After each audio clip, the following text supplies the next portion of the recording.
nta rusengero uzibigize kurwanira ku cyumweru bapfa amaturo bavuye aho badafunzwe se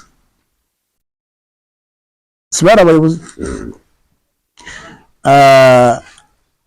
n'abapasiteri bangana iki bicajwe mbere y'uko leta yicaza n'abapasiteri bangana iki bicajwe n'abagenzi babo barimo barira barimo batakamba barangana iki ukamuziza ngo nuko nta mwene wabo ukamuziza ngo nuko nta kintu yatanze ukamuziza ngo nuko hari ibintu atakoze so ntago ndi hano kugira ngo duharabike abakozi b'Imana ariko mu by'ukuri twisuzume dusubire inyuma niba hari ibintu turimo tuzira abakozi b'Imana turimo turazira kwambara umwambaro utari wacu niba hari igituma ibyo bintu twahoze tureba wambazaga bwa mbere ntarakizwa no umaze gukizwa kwambara umwambaro utari wacu Dawidi yakubisemo wa mwenda wa Sawuli abambaye asanga suwe nta bibereye nta nabishoboye ntabwo atero ibintu simbishoboye izi ntwaro mpaye sinazigezayo ngiye menyereye kurwanisha umukatura no kwigendera uko nibereye na pasiteri mu kiganiro uyu munsi ni ikiganiro cyihariye cyane kigaruka ku bijyanye na byinshi abantu bibaza kubiri kubera muri iyi si cyane cyane reka mvuge ku isi kuko kuri iyi si hari ibintu byinshi mu madini n'amatorero n'umukozi w'Imana pasiteri turi kumwe nawe ku buryo burambuye pastor nyirango mu mwanya urambuye tuza kuganira namwe kuri byinshi abantu bashaka kwibaza n'ibyo abantu tuza kugera tuganiraho ndagira ngo utwemerere wanze wibwira abadukurikiye ku buryo burambuye. Okay, murakoze nitwa Pastor Mukomeza Jean Marie Vianney nk'abandi mu nkora umurimo w'Imana. Imana yamamagaye muri iki gihe kugira ngo mbashe kuba nabo mwe mu bakozi bayo n'isi itoroshye buryo tugiye iminsi itoroshye byo birabe ya itoroshye iyo umuntu avuze ngo ntiyoroshye kenshi rimwe na rimwe ku bantu b'abanyamwuka muhita mushaka kugira icyo musobanura hari icyo umuntu ahita atekereza akibaza. Okay, hari icyo umuntu ahita atekereza akibaza ariko ikintu cya mbere cyo itekereza ukibaza kuba itoroshye ni ibihe ni ukuvuga ngo mu buryo bw'umwuka biba bigoye aho wakuraga byo kurya by'umwuka cyangwa se uburyo wabonaga mu byo kurya by'umwuka biba bitagishoboka cyangwa se bitakikorohera bigoye kugira ngo bigereho kugira ngo bibone ubwo muri make abarimo ibintu bijyanye byinshi bitandukanye harimo uburyo bw'ibikoresho habarimo uburyo bwaho ukorera uwo murimo none ikindi hakaba n'abantu mukorana cyangwa se ahantu ukorera mu bantu ukoreramo cyangwa se ari abo bwiriza ari abo mukorana muri make icyo gihe haba hatoroshye utarinjira mu murimo w'Imana. Rero reka tugaruke gatoya cyane mushumba ngira ngo mbere yuko uza kuba umushumba cyangwa se kuba pasiteri uri umukozi w'Imana utarabyinjiramo ukiri utarabona izo nzozi zitarasora ngo bigeremo wumvaga mu nzu y'Imana mu bakozi b'Imana watekerezaga ko haba hameze hati haba hari iki wumvaga hariyo uwuhe mwuka utarabyinjiramo ngo byinjire nashaka duhere kuri ako kantu mbere ko twinjira ku bijyanye n'abakozi b'Imana kuri muri rusange. Yego ntarabyinjiramo ubundi muri make numvaga ko mu nzu y'Imana hakaba ari ahantu heza cyangwa se ari ahantu heza nk'umuntu mbese numvaga ko nta muntu w'Imana n'umwe nabona avuga arakaye cyangwa se wagira ikintu kibi cyabo. Numvaga rero ko mu nzu y'Imana ari ahantu umuntu abonera amahoro abonera umunezero abonera ibyishimo. Numvaga ko gukizwa ugakorera Imana ari umunyenga ntarakizwa ariko nanjye nicyo navuze ntarakizwa. Numvaga rero ko ibintu byitwa gukorera Imana mbese aba ari nk'umuntu udasanzwe nubwo tumubona agenda nubwo tumubona ari hano ku isi ariko numvaga ari umuntu udasanzwe. Ikindi nanjye nkumva mfite ishyaka ryo kuba naba nkawe ariko nkumva ntabishobora. Icyo cyo rwose nakibonaga numvaga ntabishobora. Kubera iki? Kubera amakondisiyo n'amahame nabonaga y'umurimo w'Imana nabonaga ntabishobora. Wowe igihe utarakizwa uravuga ati ibintu bagira nabonaga ntabishobora. Icyambere kwirirwa ugenda ujya gusura abantu ubwiriza ubutumwa wagiye mu mahanga wagiye rimwe na rimwe nta n'ibihembo birimo cyabaga ari ugukora nyine ngo ni ugukorera ubuntu gukorera iyo Mana gukorera Imana uzahembwa nugera mu ijuru. Nimba rero ibintu byo kuzamemba ngeze mu ijuru ntabijyamo ariko ntabwo nari nzi ukuntu Imana ihemba. Ntabwo nari nzi ukuntu Imana ihemba kuko nyine numvaga kandi n'ubu muri make buriya ntekereza ko hari n'abakozi b'Imana bataramenya ukuntu Imana ihemba nubwo bari mu murimo. Hari abantu bataramenya ukuntu Imana ihemba. Rero numvaga ko Imana byibuze ibyo bintu by'ingira ngo nzabona ndi mu ijoro bitazabaho. Ariko iyo urungurutse ukageramo ndani umenya ko n'Imana burya inahembera n'abantu hano mu isi. Yego. Ndashaka kwibaza rero utaraba pasiteri ukiri hariya bisanzwe nk'uko wari umubwiye ukiri umukristo usanzwe. Yego.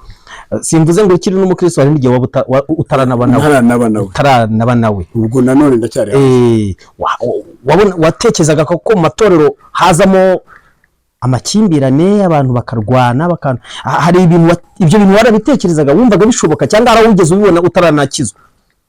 Ubundi urakoze cyane ntarakizwa hari aho nabibonye. Kimwe mu bintu byatumye ntinda no gukizwa nkakizwa nkuze icyo nacyo cyabayemo kuko ndibuka niga umwaka wa 2 segonderi ahantu nari ku ishuri nashatse gukizwa ndepeta umwaka wose muri korali noneho batanyakira.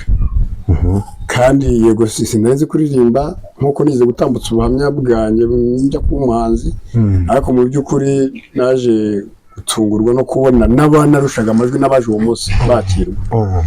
Ariko noneho bitewe na kamere n'akavukire aho umuntu aba yaragiye avuka cyangwa se ibintu by'ubuzima bwinshi umuntu aba yaracamo mu mibereho yanjye nishimaga gake naseka gake. Nishimaga gake maseka gake. Kubera iki? Nari umuntu ushaka gukora ibintu byanjye cecetse cyane. Kuko mu buzima nagiye mbamo urumva nagize ibibazo byo kugenda ntakaza mama mbere y'igihe nigize gutangaho ubuhamya bwanjye.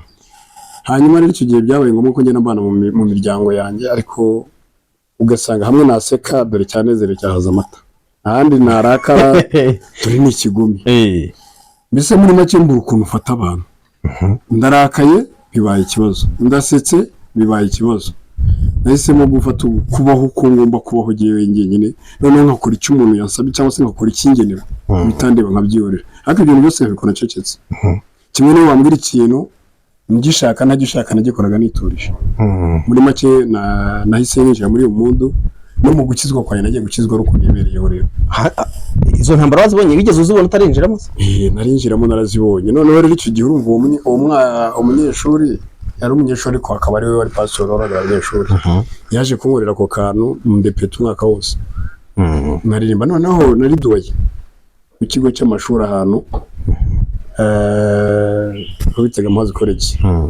Menye wari deboy wabo nyoboye abantu mu wa 6 kandi mu wa 2. Ya n'amateka yambaho cyane akomeye. Noneho kurasambure kugira ngo nkarume abanyeshuri kandi na diregiteri cyangwa se abarimu barebe ko ndi seriye ibyo nkora urimo kwibura mu wa 6 nta mikino irimo. Kwibura mu wa 6 twiga mu wa 2. N'uburyo niva mu wa mbere nari ngasi. Nukuvuga ngo giye banoye soza umwaka wa mbere segonderi. Nari nyine mu rugo. Ninjira mu wa 2 ngaruka ari ngewe rdoye. So ibyo byarangoye cyane. Ukaruma kuva muri ubwo buzima uri ingasi byo bitaga ngo ingasi umunyeshuri ejo vuba utangira kwibura n'abantu bari mu wa 6 mu wa 5 bariza yerevo. Urumva biragoye cyane we kiri muri orevo. So rero byabaye ngombwa ko nkaruma. None ikindi cya kabiri cyari kuri icyo kigo hari francophone and anglophone. So twari tugikoresha anglophone. Abari baratutse Uganda, Tanzania, Kenya. Ukuvuga icyo gihe byose byazo bikunze bigaga muri anglophone. None abari basanzwe mu Rwanda cyangwa se baturutse Burundi, Congo bakoreshaga byanze bikunze France. So rero icyo kigo cyari gifite izo ndimi ibyo bice bibiri. Ariko rikagira amashami amwe nyine bamwe bari mu Cyongereza abandi bari mu Faransa. So rero byabaga bigoye. Urumva icyambere haje francophone and anglophone. Iyo yari intambara. Secondary nahuye nayo bura n'umuntu ujya gufata inshingano z'ubuyobozi ariko ataratorejwe hasi mu makarasi. Burya bira bintu biravuna. Burari nayo mpamvu leta y'u Rwanda igikunda kureba ikintu cyane cyo gushaka kwigisha abantu. Cyakintu ni cyiza. Kuko bura mu ishuri uriga. So rero nahahuriye n'intambara zikomeye kugira ngo nkasaringa abantu banywa urumogi, abantu b'abasinzi, abasambanyi, abajura. Uri umunyeshuri kuko ubundi duhaye nitwe icyo gihe no gufite imbaraga cyane kurusha diregiteri n'umwarimu na prefet discipline duwe no bagafite imbaraga cyane. uwo yangaga yaramwirukanishaga akagenda. Kandi uwo yakundaga yaramukoraga, kandi nanone ikosa ryabaga barifataga kuri Dubai ko byagenaga kose. Rero byabaga ngombwa kugira ngo nkarume icyo kintu. Noneho byasabye ya karice yanjye nari narihaye kutavuga, yo kudasakuza, kuvuga gukora cyane byinshi, nkavuga biki. Noneho abantu naba mpagaze kuri Rasambaroma sinasekaga, sinamwenyuraga, nyine nabaga ni karume. So abantu bose barantinya, barabibaza si ibintu bishoboka bite. Noneho rero haze no gukuba akantu k'imyigaragambyo bashaka kunkubita, kurumva nashizeho amashagaga n'amaremare, abantu bamwogura umugi bashatse kunkubita kuko narababangamiraga cyane, naho bajyaga nabaga amazi nkabatanga bakabirukana. Ariko nyuma naje kwiga akantu ndabasanga, ndabaganiriza, maze kubaganiriza ndababwira rero ibintu byo kunyura umugi si byiza hano mu kigo. Urabizi ko bifite ubushobozi bwo kwirukanisha cyangwa se kwirukana, ariko uhereye umunsi ngiye umbabarire, ese yo kunyura umugi ndayibaha, ariko ntimuzongere kunywera umugi mu kigo. Nzajya mbereka ahantu musohokera kiri mu nywere hanze, aramaniga gusambana ndakuzi. Ubwo ni babandi babaniga, ni babandi babaniga.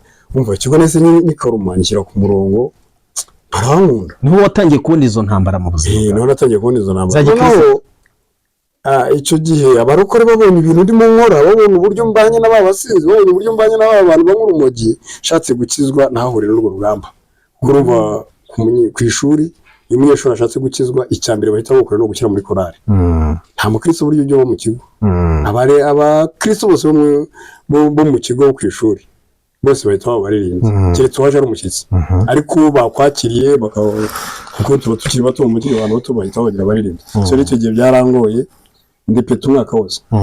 Uwa kabiri nawe urangije ndepeta ndi Dubai. Noneho rimwe naje kuganira n'umwe wari wungirije pasiteri, amubaza ariko mbabarira umbwire inshuti yanjye cyane, ntamuze kumbabarira umbwire kubera iki narimo nakirwa kuba pasiteri, nyene kuba umuririmbyi, nanjye ngo nakirwa umutora umuririmbyi, kumbona barabaje ejo nkabona barandushije. Rero yari inshuti yanjye, ari umuntu w'umukobwa nyine ushakaho ubushuti. Urumva abana bo ku ishuri ntabwo ndabizi cyane. So yahise anyibiryo bagarambwira ati buriya pasiteri yavuze ngo ntibazigere bakwakira kubera ubugome bwawe, nubwo waje mu rusengero ariko ntiwakijijwe. None se ntarubona ko bise nose arabona tutse atoya ati nuko yatubwiye. None se yarabyeretswe ko njya n'ubuntu barerekwa. Urumva rero n'ibintu byo kwerekwa narabimenye. Wowe wari utaranakizwa, urumva nyine nari ndi mu nzira, nari naranabatizwa, urumva kuko naje kubatizwa nyuma naravuye no mu ishuri. So rero naje kumubaza, ndaje umubaza ibyo bintu byose, yarabyeretswe se basi se yaba yareretswe ko warubona ko bisi cyabona himukiye? Atoya ati yaratubwiye ngo wowe ntujye useka, ntujye uvuga, ngo kubera iyo mpamvu gusa ntibazakwemerere kuririmba kuko nguri umugome. Icyo gusa ati naha sawa, ubwo nta kibazo. Amaze kumbwira iryo jambo nabwo ngiye gusubira mu rusengero, nta nubwo ngiye gusubira muri korali, ahubwo nahise mbahataza, nahise mba umuhigi wabo ndabanga abarukore. Bakwiriza ubusa nkabongerera ayandi ari Dubai. Muri make nagize igikundiro icyo gihe nyimara kuba Dubai, mu gikundiro cyane nk'abantu twiganye mazi college barabizi. Ibintu ni ubuhamya bugiye kuzaca hirya no hino, hari abazabyumva babikore, banabikore subscribe n'ibindi, cyangwa se nyine banabishyiraho komantire. Barazi, hari abajya ndeba banyandikira kuri WhatsApp yanjye bati kweri barakijijwe, wabaye pasiteri, bagaseka cyane bagatangara. Habwe okay, nuko byagenze, nuko nyine nayo nisanze bimeze. Kweri warakijijwe? Narakijijwe. Ubu warahindutse? Hose ubundi cyo mwabanga se nahindutse ko ntasambanaga, nkaba ntaribaga, nkaba ntararwanaga, nta muntu akubise. Batoya twarakurega tukabona uri umugome gusa. Rero narakijijwe byarahindutse. Kweri my classmate yanjye no njya mbabona kuri YouTube, ku Facebook, bagenda banyandikira. So rero icyo gihe nahise ntangira kubona intambara z'abarokore, kuri ubu wari mu rukore kandi bakaba tworiyanta neza, nibo baramutoye bakaba pasiteri wacu, byahise bimbere ibibazo birebire. Urabona icyo gihe nyine ntaranakizwa niza 2002 kugeza 2007. Icyo gihe itangazamakuru ryari rimaze kuba ridirire cyane hirya no hino mu gihugu. So rero amakuru menshi nagenda nkurikirana ku maradiyo, hari n'ubuhamya najyanaga mbona cyane ahantu twabaga dutuye, ugasanga umuntu ni pasiteri ariko aracyari mu businzi, ugasanga umuntu umukozi w'Imana runaka ariko aracyafite intambara. ariko ntanasoma Bibiliya rimwe gato cyangwa se ntatega amatwi ku muntu babwiriza. Ndibuka rimwe hari umuntu w'umukozi w'Imana wabwirije kuri radiyo, ndavuga nti reka nzamusore ku itorero arakizwa. Ndagenda ngezeyo uburyo ashishikariza abantu bahamagara, usanga si bwo buryo yakiramo abantu. Ngezeyo usanga yakira abantu muri kategori. Kuri kategori abafite 5, abafite 2, abafite 3, nuko abakira. Uw'igihumbi noneho ntiyakira. Wari utarakizwa? Ntarakizwa. Utanazi ko uzaba pasiteri? Ndavuga ko ibi bintu ndumva bikwiye kuzahinduka. So rero narababaye, nabwo birambabaza. Ibyo byose rero byagiye bimbera ishuri cyangwa se isomo no kumenya ko mu bakozi b'Imana harimo intambara. Ariko muri gihe nkumva afite ishyaka nkavuga ngo mana, ubundi ibi bintu ntabyo ngiyemo none ndabiretse. Hanyuma ngewe ninjya gukizwa nzakizwe nkijejwe, ntari bukoreje umuntu kino kintu. Byibuze ngerageze kugendana mu bakozi b'Imana nk'uko bimeze. So rero nubwo urugamba ruba rutoroshye mu buryo bw'umwuka, ariko icyo kintu nagendaga nkibona ntarakizwa mbere yo kugukizwa. So urakoze cyane. Uvuze ko wabibonye utarakizwa, utangira kugenda ubibona. None ndashaka tugaruke mu isi y'umwuka turimo uyu munsi. Ndashaka twinjire muri uyu mwuka turimo, mu bihe turimo, mu bihe byatambutse, mu bihe turimo tugenda twinjiramo. Pastor, urabona iki? Ndi kureba iyi si nkabona abantu baracanganyikiwe cyane, ariko ninde muntu wo kwizerwa mu iyi si, cyane cyane mu bantu b'abakozi b'Imana? Niki kiri gutuma noneho hashobora kuzamo n'urujijo? Shaka tuganire, udufashe cyane kwinjira muri uwo mujyo, abantu bumve neza ibiri kuba babona n'amaso n'ibyo batabona byihishe biri indani, kuko ubu ndabizi hari ibyo ushobora kubuza byinshi, ariko nyine ukabivuga mu buryo bwa gipastor. Urakoze cyane kuri ako kantu. Ubundi twari dusoreje, warambwiye kuri cya kintu cya mbere ntarakizwa. Noneho naho mariye gukizwa, nuko nasanze bikomeye. Ariko buriya hari ikintu kimwe nakomeje kwigira ku mugabo witwa Dawidi, nagiye niga amateka ye. Ntekereza ko icyo uzaba cyo urakirwanyirizwa n'uri muri iyo position. Nshatse kuvuga ikireraho. Icyo uzaba cyo ni ukuvuga ngo niba uzaba pasiteri, n'undi uzarwanywa na pasiteri. Iyo uzarwanwa na pasiteri, ubu ngewe murayiki ntabwo nako wahoreye na pasiteri. Ntabwo kubonamo iki? Rero buriya Sawuli kugira ngo arwanye Dawidi yari umwami. Rero Sawuli yaragombye gutangira ubwami bwa Dawidi ngo burangire. Rero niyo mpamvu yamuteye icumu ngo amwica murangiza. Kuri yamwica nta n'iyindi ntambara Sawuli yari guhura nayo, nta n'ikibazo Sawuli yari guhura nacyo, kuko yari kuba mukuyeho. Ariko kuko hari icyo Imana yari yavuze kuri Dawidi, ntabwo byakunze. Rero icyo uzaba cyo ugomba kurwanywa n'uri cyo uwo munsi. Uwo nguwo ufite iyo titire agomba kurwanya wowe ushaka kuzaba icyo ugomba ari cyo. Yes. Ariko iki kibazo kubera iki ahubwo uyu muntu uri iki kintu ufite ititire runaka, uyu mushumba kuki ashatse kurwanya undi mushumba? Ese ushobora kumbwira ese aburiwe n'iki kubundi wari umushumba? Ntabwo mbizi. Rimwe na rimwe nta n'ibyo abaza, n'ibyo akora nta n'ibyo abaza. Ijambo riratubwira ngo bamwe bazabarwanya banabashyire mu nzu z'imbohe banabafunge, ariko iki gihe bazaba bazi ko ari njye bakorera. Si icyanditswe? Banabafunge. None ugira ngo polisi nizaza gufata pasiteri ifunga umurayiki? Cyangwa nizaza gufata pasiteri imufunge, cyangwa nizafata umurayiki imufunge imukuye mu itorero? Kandi uzagira za ntambara mu itorero zazindi wahoze umbaza. Mbere ntaraza numvaga mu itorero hameze hati, numvaga abakozi b'Imana bameze bati. Ese ngezemo nasanzemo iki? Ntaraza hari ibyo nabonyeho bike, ngezemo hari ibyo nasanzemo. Ariko igisubizo nakuyemo nuko icyo uzaba cyo uri muri uwo mwanya byanze bikuza azakurwanya. Ababizi azabarwanya ikiri muri wowe, azabarwanya ikiri muri wowe. Ubwo ngo ni ikiri muri wowe nicyo yirirwa arwana nacyo. Nta n'ikindi, ntabwo ari wowe warwanya, wowe ntacyo umupfa.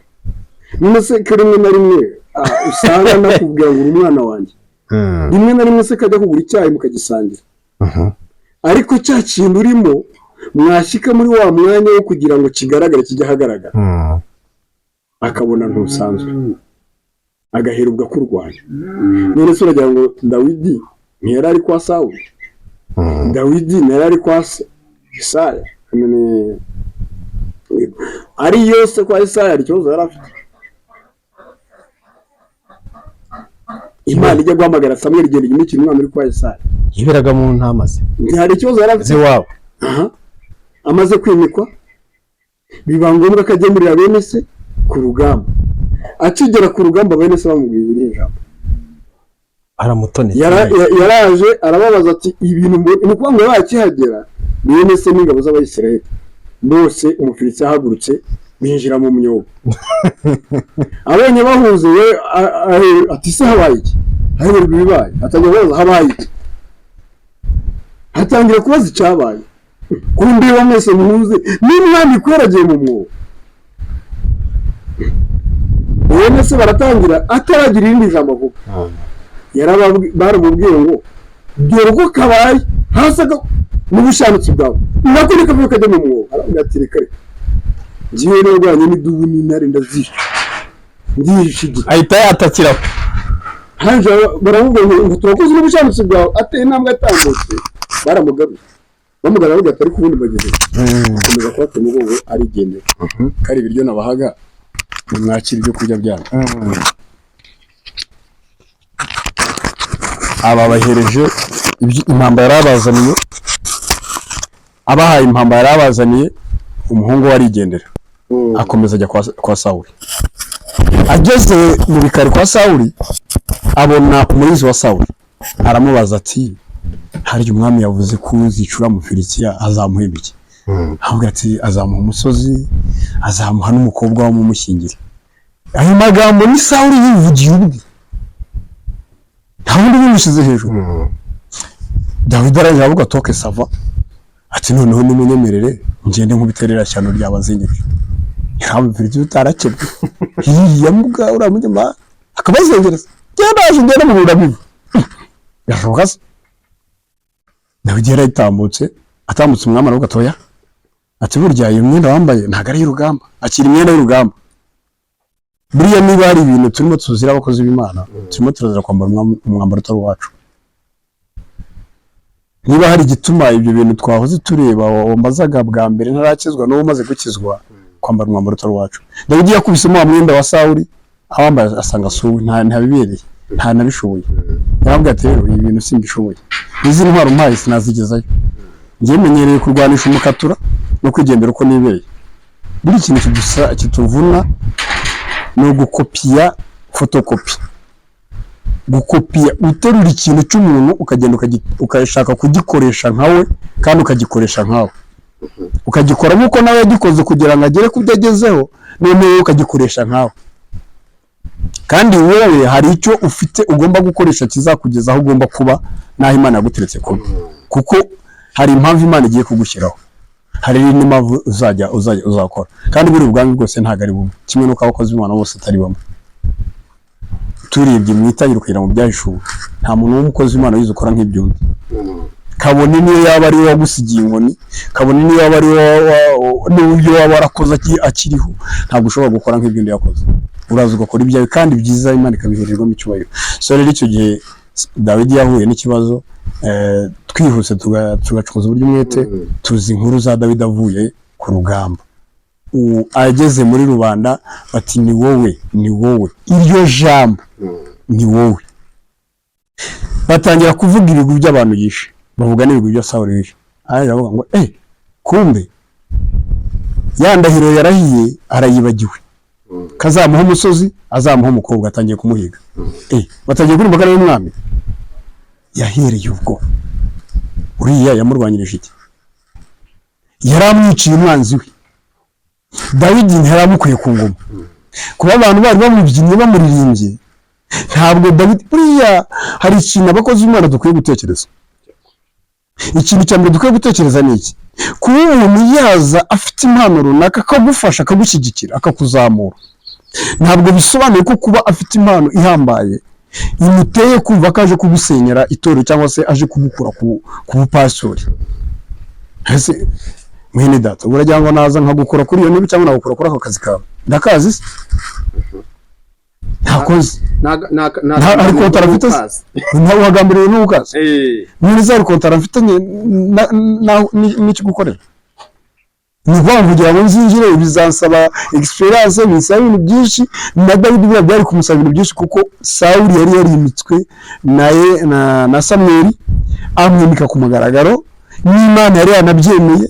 Ntabwo Dawidi Imana yari yakemereye nubwo yari yarimitswe na Samweli, ariko ntabwo Imana yari yakamwemereye ku mugaragaro ko agomba kuba umwami. Yari ategereje igihe cy'Imana. So pastor, ngira ngo igihe cy'Imana cyo kiba gihari, ariko noneho ndashaka tugaruke rero intambara hagati mu madini n'amatorero mu bakozi b'Imana. Yego, kamanze imvuga intambara hagati yabo zigiye zigaragaramo kenshi. Hagaragaramo ibintu bijyanye n'ubugambanyi, habamo ibintu bijyanye no kuba abantu bashobora guhimbira abandi ibyo bintu bikajyanamo n'ubwo bugambanyi n'ubugome. Pastor, tubwizanye ukuri, biraturuka kuki? Kandi mwese navuga ngo abakozi b'Imana bose, yaba padiri, yaba shehe, yaba pastoro, uwo ari we wese, musenyeri, indi, kuko impamvu ndi kukubwira ibi si rimwe si kabiri mbonye ibibazo bibi mu madini n'amatorero. Mbere ko tuza kwinjira tukanareba tukavuga se niki kiri gutuma ibi bibazo biri kugenda biba noneho bikaba bibi. Yego, ubundi ibi bintu biri kuva kuki? Biratuterwa n'iki? Ni wa mwambaro bambaye utari uwabo? Ndashaka tuganira. Urakoze cyane. Buriya umbaje ikibazo cyiza, ni kuki ibi bintu birimo biba? Kandi ntekereza ko nitumara kubona impamvu birimo biba, turaza no kubona igisubizo cy'ibyaha cyatuma bihagarara.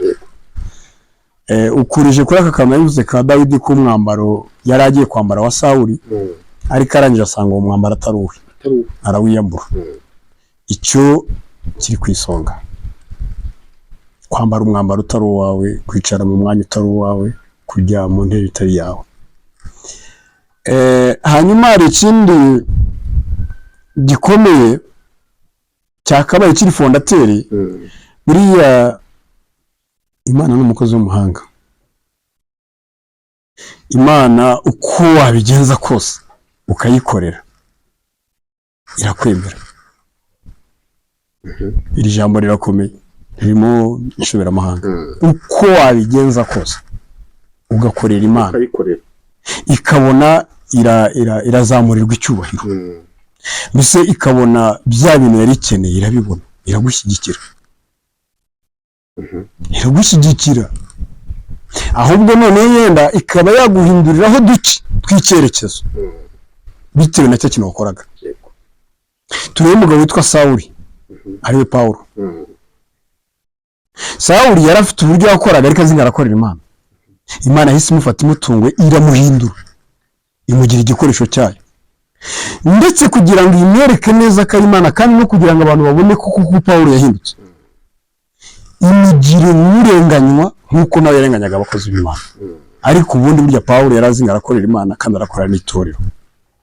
Ese ubundi tukiri naho ngaho, urizi ko Pawulo yari umuntu ukomeye mu bintu by'idini mbere y'uko Kristo amubonekera, mbere y'uko umwuka wera mwinjira. Yari umukozi w'Imana, na ziriya nzandiko yatwaraga zabaga zasinyweho n'abatambyi, aribo bapasitori b'uyu munsi. Icyo gihe rero yarazi ko akorera Imana. Icyo gihe n'abamutumaga bari bazi ko bakorera Imana. Buriya ni niyo mpamvu barwanyije intumwa.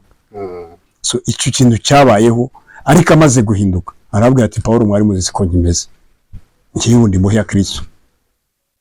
Kugira ngo twemere ko imbohe ya Kristo, barafata barakubita, babona birakunze. Ubundi yaguteraga ingumi, babona birakunze. Aho uzi ko yahindutse, yicaga abantu, yaricanaga ku bwa Stefano aterwa amabuye. Ibuye rya nyuma bakubise Stefano rikamuhinguranya, Pawulo yarari aho ngaho.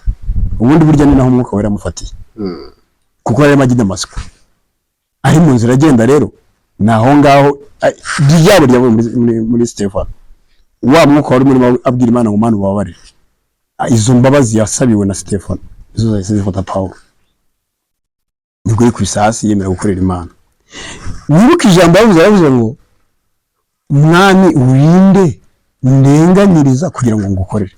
Nkibwire Imana aramubwira ngo ni Yesu urenganyiriza, ntabwo ari abandi bantu. Niki ngo nibyo se koko? Yamubwira ngo noneho kugira ngo byemere haguruka ugende cyo kwana. Aragenda ajyayo amara iminsi 3 aza guhinduka igikoresho cya Kristo. Niyo mpamvu rero nari nkubwiye hano hantu uko waba ugenda kose ariko uzi neza ngo urakorera Imana, iyo irazi ikakuyobora.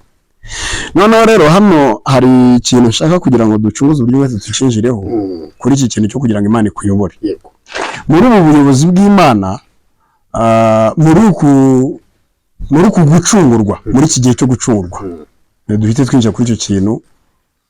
Ndasa n'usimbutse byinshi kugira ngo ducuruze uburyo mwite. Muri iki kintu cyo gucungurwa hari ibintu Kristo yaducunguyeho, ariko na bugingo n'ubu bikorerwa mu isi y'umwuka. Kera barabikoraga nk'umuhango bikagira umumaro, ariko uyu munsi ubikorerwa mu isi y'umwuka. Wabikorerwa mu isi y'umwuka bikagufasha, byamara kugufasha bikagira intera ndende bigushyitsaho, bikagira ahantu bigufasha. Icya mbere ni uburyo kera bajyaga bakoresha amavuta. Urumva twebwe ubu twaje mu gucungurwa ntabwo ubundi tugikoresha amavuta, nubwo hari aho tuyakoresha kenshi. Ni agasayinimenti gake yagafasha umuntu, ariko buriya ari amavuta y'ubu ntabwo ari afite umumaro. Amavuta y'ubu afite umumaro n'ay'umwuka wera. Ay'umwuka wera ayo rero ntafatika, ayo rero ntiwayabona, ayo rero ntiwayagura, ayo rero sinayaguha, ayo rero ntahandi hantu nayakura uretse ubusabane ufitanye n'Imana. Icyo cyonyine. So intambara ziriho bwa busabane kugira ngo Imana iduhe ya mavuta mu bantu b'Imana rwose tuvugishije ukuri ntabwo gihari. Pastor, ako kantu utarakavaho rero bisobanuye ngo ubu ibiri kuba byose biri kuza nta muntu n'umwe wabimenya, cyangwa hari abari kubimenya bakavuga ati reka ncecekereho batazanyicira. Yesu urakoze cyane. Ako niko ubundi kintu cyo gisubizo. Buriya Dawidi ndi umwibandeho cyane, yanze kwica Sawuli, ariko wabonaga igihe cya Sawuli kidahari. Yabonaga ko ibintu bya Sawuli arimo akora bidafite igihe.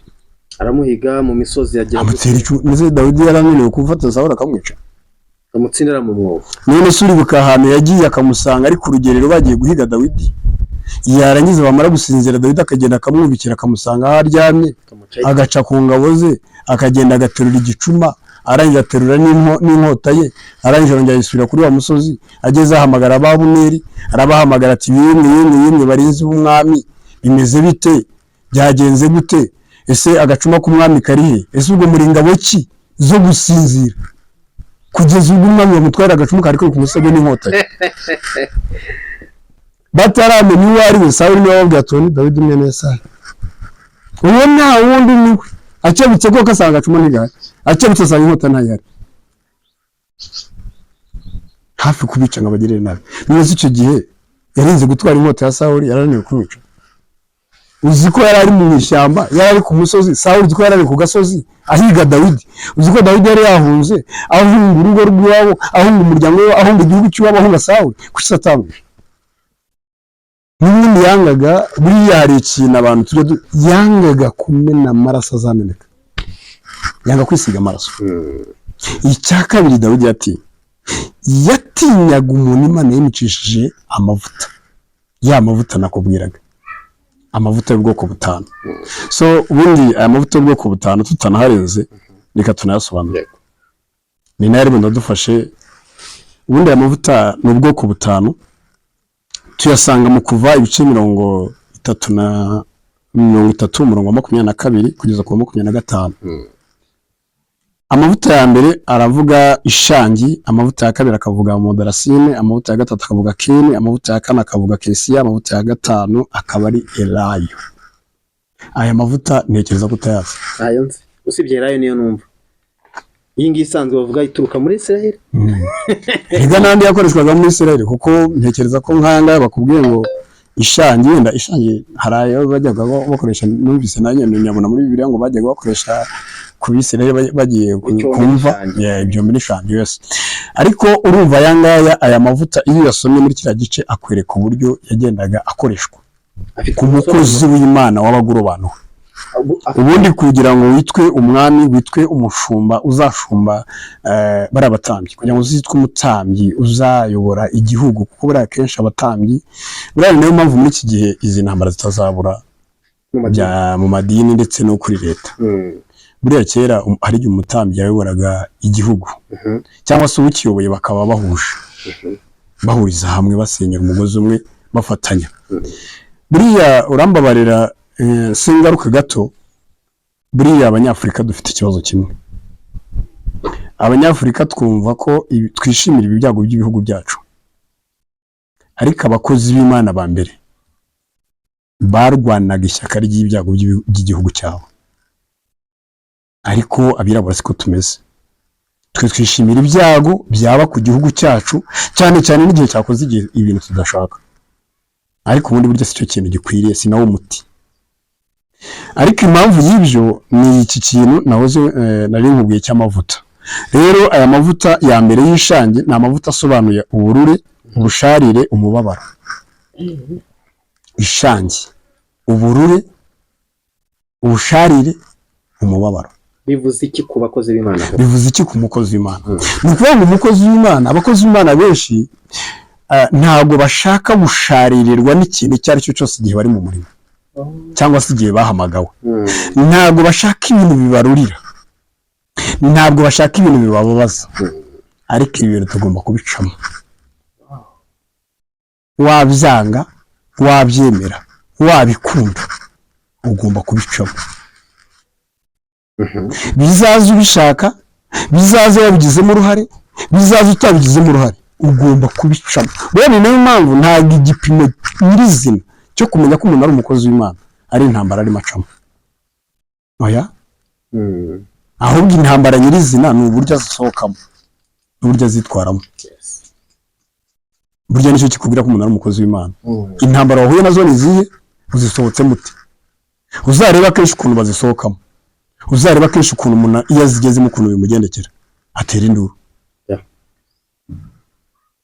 So muri make ngira ngo n'ubu hari akantu gato kuri iki kintu, tuvuze gake ku bintu biriho biba kuri iyi si. Uraje ubone abantu benshi basharirirwa n'umurimo, bawureke kubera ko aya mavuta ntago ayafite. Aya mavuta rero kera bayasigaga official ku bigaragara. Aya mavuta bayasigaga ku bigaragara bifatika n'amaso y'umuntu, bakayafata bakayagusiga igihe wimikaga wahabwa inshingano. Uyu munsi ntabwo urimo yasigwa, uyu munsi ni umwuka wera uza ukayagusiga ukaguha gukomera. Umuntu yahura n'ubusharire n'ubururu ukabona umuntu arihanganye. So ntabwo rero uyu munsi ariko bikimeze, kubera yuko bwa busabane bwe n'Imana ntabwo akibugira.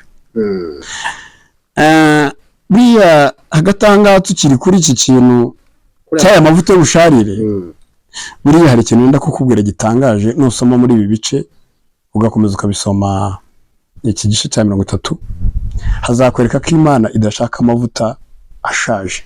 Imana ntigikorana n'amavuta ashaje. Buri mwaka uwari umutambyi, uwari umushumba se cyangwa umuhanuzi yahoraga asigwa amavuta ubundi bushya.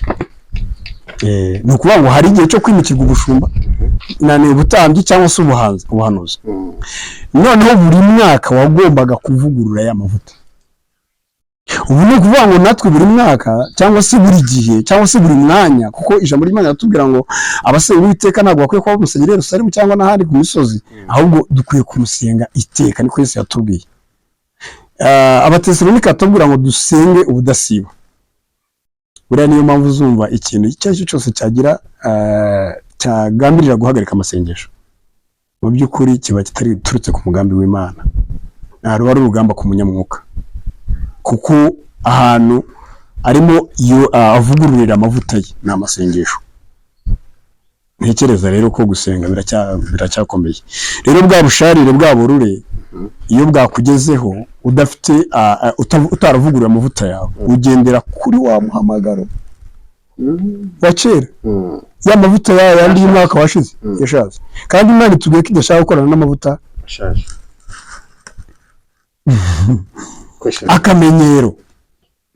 akamenyero ikintu cyo kwita kumenyera umurimo w'Imana, kubimenyera rero usanga aricyo kintu kigora abantu cyane kandi gikomeye kubabangamira. Andi mavuta ngiye kuvugaho ni amavuta ya modarasine. Amavuta ya modarasine ni amavuta atera ugukomera cyangwa se gukomera k'umuntu, ugakomera igihe wahuye n'intambara, igihe wahuye n'imibabaro ugakomera. Wumva wajyana ibinini? Ni nk'ibinini. Erega buriya Imana ifite uburyo ihereza ibinini abantu bayo. None se bishoboka bite ko umuntu uvuye mu busharire ufatse ku binini biguvana mu busharire bigutera gukomera? Ese bishoboka bite ko umuntu ashobora kuba yahuye n'ibibazo runaka, bishobora kuba yakwiyahura, ariko wahura nawe akavuga ngo ni amahoro, agafasha umuntu wari ugiye kwiyahura kandi nawe yari afite ikibazo cyamutera kwiyahura? Uko banga bafite amavuta yo gukomera, afite modarasine. So rero iyi modarasine igaragaza ubukomere no gushikama. Buriya nubona umuntu ahuzagurika rimwe na rimwe ukamubaza atari ibintu urimo bimeze gute, akavuga ati nanjye simbizi, ntabwo icyo ahagaze yakize, nta gushikama muri we afite, aracyafite zigizaga. Buriya dutangiza iki kiganiro hari ijambo wavuze uti hari ibibazo biriho mu murimo w'Imana ku isi yose, si no muri Afurika gusa, ku isi yose, kuko ibibazo birimo biba muri Afurika byabanje mu Burayi, byabanje mu bihugu bitandukanye, ni ku isi yose. Rero mu by'ukuri aya mavuta atera umuntu gukomera, niyo mpamvu umuntu ujya kubona ukumva umuntu iby'Imana bivuyemo yigiriye mu bindi, kandi ejo yararimo akubwira ukuntu Imana ari nziza, ukuntu kwikora ari byiza, ejo ukabona bivuyemo. Ni ukuvanga ikintu yamenye ntabwo yigeze agikomerera, ntabwo yigeze agihamya, ntabwo agishikamyeho, arabivuga ku rurimi. So rero cya kintu yaje yizera yakibuze ahita yiciraho. Ariko ikibazo aya mavuta abiri, ya mbere n'aya kabiri, ubuta yafite muri wowe, iyo rero umwuka wera yaguhaye kuri aya mavuta, byonyine aya mavuta ayankubwiye ya mbere uyafite, aya mbere n'aya kabiri yo guca mu busharire n'anga yo gukomera, nta kibazo nagirana nawe.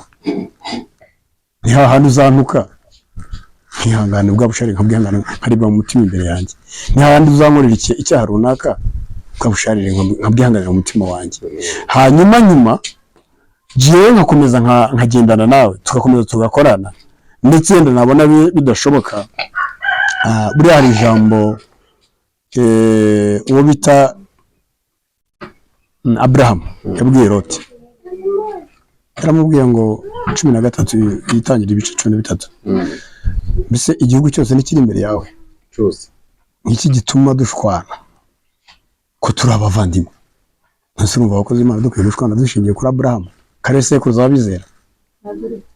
Ni ukuvuga rero ngo aya mavuta Abraham yari afite, yari yihanganiye ubusharire kugeza n'ubwo Loti, ibaze Imana yaremaga Abraham ngo agende ajye mu gihugu cy'amasezerano, imwibuza kugira undi muntu ajyana na Loti. Loti amuteje ibibazo, Abraham yari afite ikintu cyitwa kwihangana no gushika mu kuki Imana avuganye nawe, ahubwo ati Imana ntihinduka, niyo nahitamo ushaka, ariko ntihahungire kuboneka intonganya hagati y'abashumba banjye nawe. Ririya jambo riranyubaka mu buzima bwawe, numva nta kintu cyanteza intambara n'abagenzi banjye, cyangwa se numva nk'abakozi b'Imana ibintu bitatubaho, bitakwiriye kutubaho, ahubwo dukwiye kujya duhagarara kuri iki kintu. So rero aya mavuta ntayo baba bafite. Andi mavuta ya gatatu ni amavuta ya Keni. Singira igishe cyandikwa mu Kinyarwanda, Keni nyine, Keni y'Icyongereza, ntabwo ari nk'iya igishe niyo bandika ca, ariko yindi ni Keni, ni isanzwe nk'Ikinyarwanda nuko yanditswe. So rero mu by'ukuri aya mavuta ya Keni yo ni ukuvuga ngo cyane cyane agaragaza kuringaniza, gupima, gushyirwa ku munzani. Aya mavuta iyo uyafite byanze bikunze uzapimwa, ariko nupimwa ntuzahungabana kuko uzaba uzi ibyo ukorera, nta kizakubaho, uzaba uzi kuri muringanizwa. Hari igihe Imana iguteza ikibazo igira ngo igucunge. Hari ubuhamya nigize gutanga bwanjye bw'ubuzima bwanjye bw'imibereho yanjye nagaragaje uwo nari ndi w'icyo gihe narakizwa kugira ngo n'ubu dutangira hari utuntu duke nakomojeho. Ni ukuvuga ngo buriya Imana ishaka kugira ngo irebe ko wahindutse utakiri wa wundi w'umugome, utakiri wa wundi wageze uti niko guteza udutambara twa hato na hato twagutera kurwana. Uburyo rero usohoka kuri urwo rugamba icyo cyonyine nicyo kigaragaza amavuta, ariko ntushobora kuhava udafite amavuta. Ibi rero bigusaba iki? Ubusabane bwawe, kongera ibihe byawe n'Imana.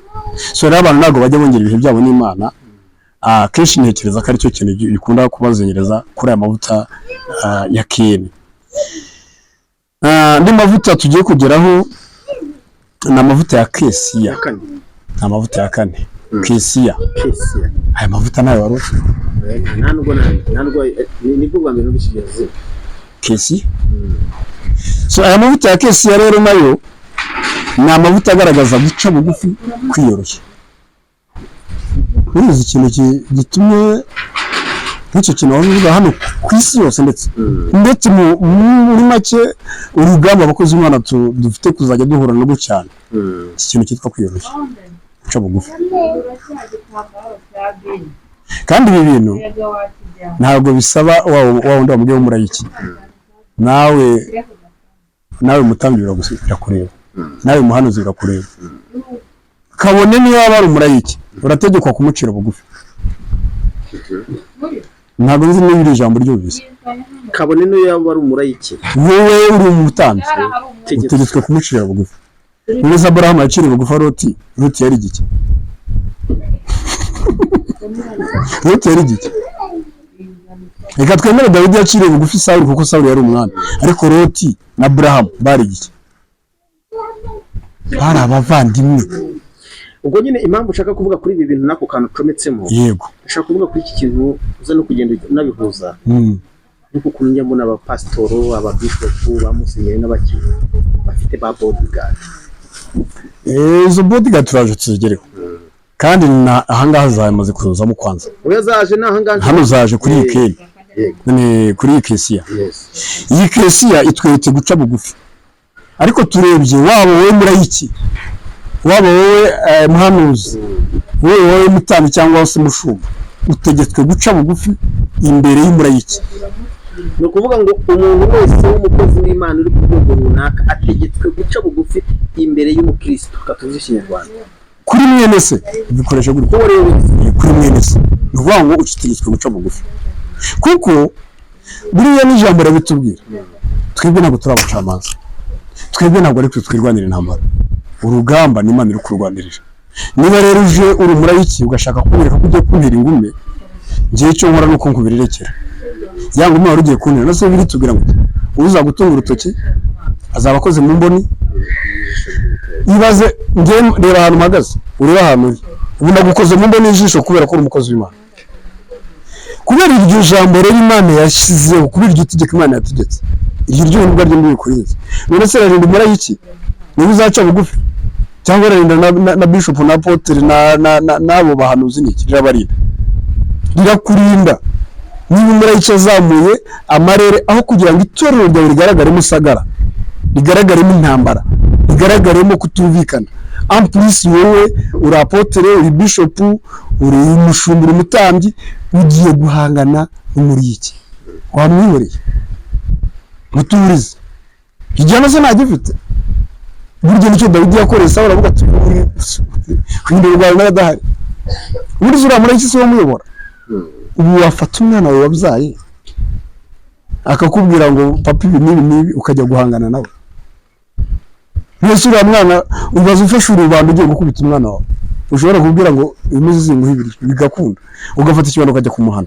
Buriya iyo umuntu ahagaze akavuga ngo ngiye guhangana na runaka, akanabyatura akabivugira ku gatuti, akabivugira mu rusengero, uteje sagara. Ahubwo bakanatera n'imigeri, uteje sagara. Cyangwa akaguru tete ku gatuti ukajyaho. Wabivuze nkabona biri buvuruze polisi ntakareka. Mwese niba kashizeho ayo mavuta ntayo rero. Ayo mavuta nayo Kesiya, ntayo bantu bafite guca bugufi, kwiyoroshya. Kuko nuca bugufi nzakuzamura. Ntawe turi guca ubundi banza wumve, nuca bugufi ngiye nzakuzamura. none rero igihe utaciye bugufi izakumanura hasi nyine. So rero niyo mpamvu nyine izo ntambara zigomba kubaho. Niyo umuntu amubwiye ngo ureba apotere uhagarara itorero runaka, umuntu araje arasakurije vaho, aho kugira ngo ujye guhanganisha nawe umugabo amubwira ngo ubundi uzondiwe, uzondiwe, iryo jambo riragukwiriye mu kanwa kawe. Uzi ko turabahesha umugisha. Soma, ntabwo dushatse kwasoma ariko abadukurikiye bazi kwasoma. Kubara ibice 6:24 uko abatambyi bagomba kwitwara. Uwiteka kurebe neza. Ayo niyo magambo agomba kuva mu kanwa kacu. Ayo niyo magambo agomba kuva mu kanwa k'umuntu wari wese w'umukozi w'Imana. Ibibazo mfitanye nawe, ibibazo nagiranye n'uriya murayiki, mfite ahantu ndi bijyana imbere y'Imana. Nta nubwo aba bantu turi kumwe bakeneye, niba hari n'abantu batabyubise ngo babimenye, oya ngiye gupresenta ngo ukuntu kanaka yitwara, ntabwo byari byiza. Ugasanga rimwe na rimwe twinjiye mu bacamanza bagiye kuducira urubanza. Ese urajya gucisha imanza ubundi umurimo urwanya n'uwawe? Iri umurimo arahari. Ubu ikintu kituvuna ni ukuvuga ko umurimo ari uwacu. Iri umurimo arahari, arawurwanirira. So rero ngomba kugucira bugufi. Niba Imana ibona ko ari ngombwa, ifite inzira nyinshi iri bubigenze. Harya buriya Dawidi umuntu kumugiraho byinshi.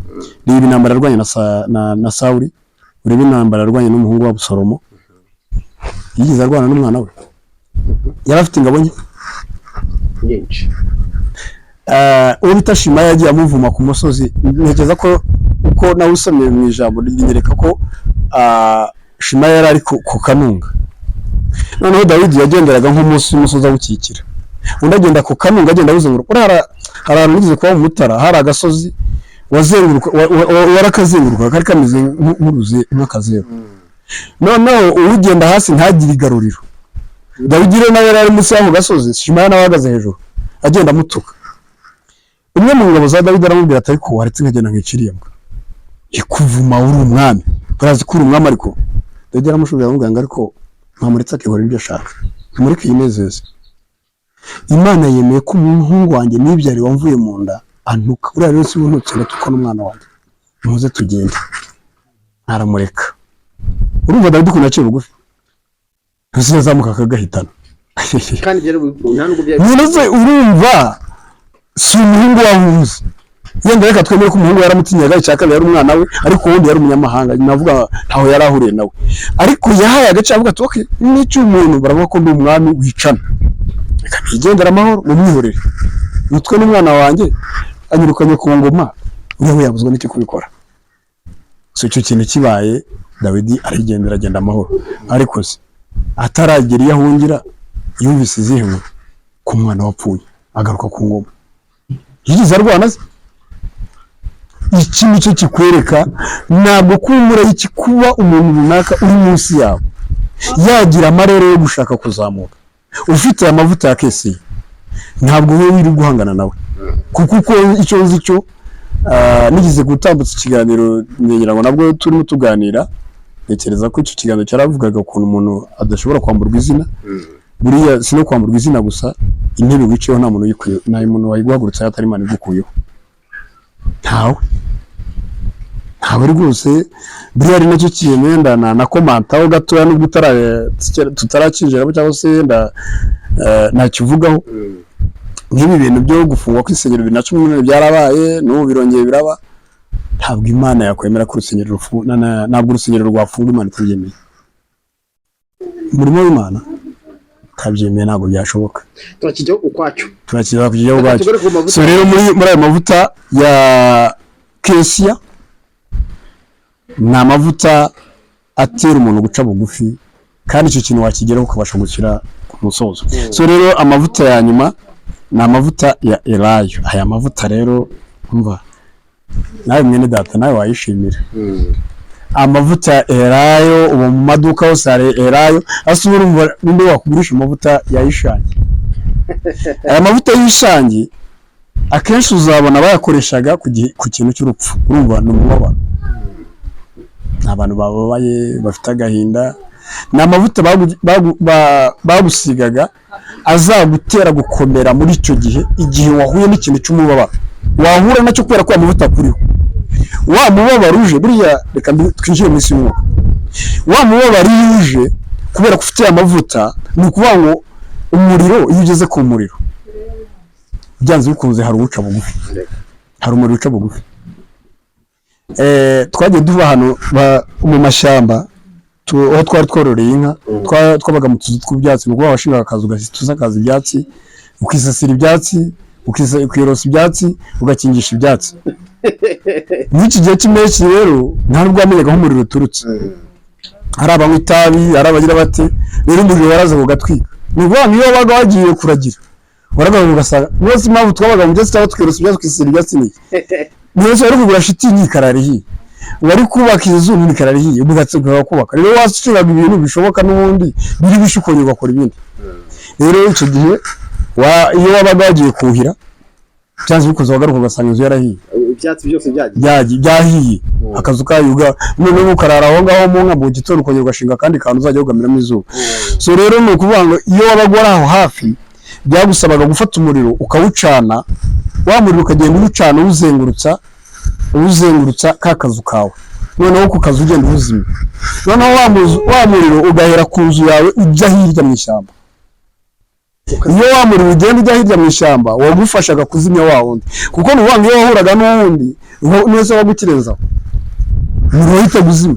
Ni ubwo buryo warindaga inzu yawe kugira ngo idashya, kuko urumva ishyamba niba rihiye kenshi wasangaga nk'umuntu ari hano undi ari Gatore, ugasanga wenda nko muri iyi mirenge 3 harimo amago 3 cyangwa se harimo ibiraro 2.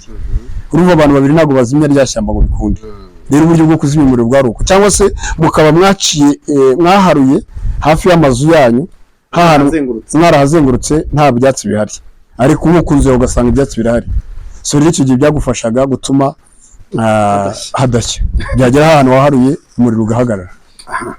Rero icyo kintu nicyo kintu twagira ngo turebe kuri aya mavuta ya gatanu. Aya mavuta ya gatanu abantu barayishimira cyane, baranezerererwa. Asobanuye iki? Elayo ni amavuta yitwa urumuri, umunezero ndetse n'ibyishimo bitatu. Utekereza ko ninde muntu waba hatishimye? Urumuri, umunezero, ibyishimo. Ninde muntu waba hose atamurikiwe n'Imana? Ndabona ibyiza, haleluya, Yesu yagize neza. Nta na rimwe ushobora guhindukira ngo witekerezeho cya gihe cy'umubabaro, cya gihe cyo guca bugufi, cya gihe cyo gukomera. Ibi nta na rimwe ujya ubitekerezaho. Buri uzanarebe no mwiyimikwa uyu munsi wa none ry'abashumba, nta mavuta yerayo bakoresha. Kisi yagiye Mudarasini iri ariko irakenewe, kuba idahari ntabwo yacitse. So buriya twakabaye niba tuzanye igikorwa cyangwa se umuhango wo kwimikisha abantu amavuta, n'aya mavuta ntituyazana kugira ngo agire umumaro. Ntabwo rero aje, ntabwo ahari, dukoresha ariya yerayo rishatse gusobanura. Tubahaye urumuri, tubahaye ibyishimo, tubahaye umunezero. Umunsi byagiye azabivamo, umunsi byagiye azaba wa wundi, umunsi byagiye azahinduka kuko yarameze mbere. Azarwana kuko nta gukomera afite, azakugambanira kuko nta guca bugufi afite, azakwicisha kuko nta kwihangana afite, azakuroga kuko azaba nk'abandi, azaba ameze nk'abandi. Ariko nabona umunezero cyaho ni haleluya. Naganira n'umupasiteri umwe inshuti yanjye arambwira ngo mu kwiga kwa kundi bajya kwiga, ngo baramubwiye ngo abanze ajye kuraguza. Hari test babahaye kujya kuraguza nyine, kugira ngo abe nka musenyeri. Yego, sinzi yo ako kantu ni buryo umenya ko bagacomekamo. Buriya test baba guhaye kugira ngo bamenye neza ese koko kuki umukristo ashobora kuva mu rusengero akagana umupfumu. Buriya ako kantu urumva icyambere no mutego bagiye gutega uyu muntu. Sinzi uburyo abo bantu baba babimubajije, ariko kuko bitambayeho yenda reka mbisubize gutyo. Iyiza hano hantu harimo ikintu cyo gupima uyu muntu. Aya ni ya mavuta agarutse yo gupimwa ya Kenya. Bagiye kumupima niba uyu muntu yarakijijwe koko, azayobora abantu mu buryo buri bwo.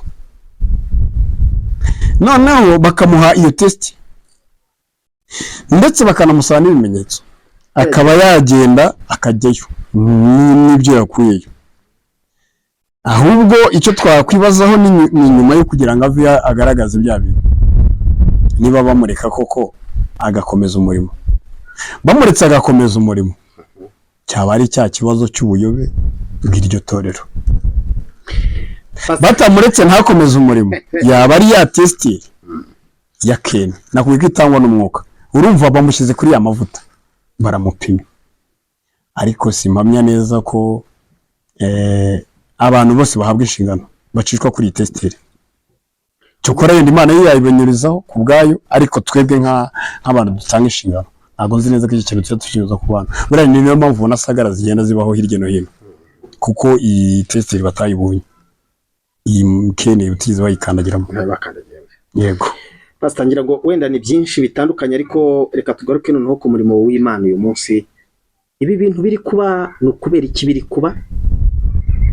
Impamvu izi nsengero ziri gufungwa mu buryo bumeze gutya, impamvu abantu byabacanze mu bwonko cyane, hari iyihe mpamvu mureba mukavuga muti koko ibi bintu biri kuba kandi n'ingaruka ziri kuza ari nyinshi?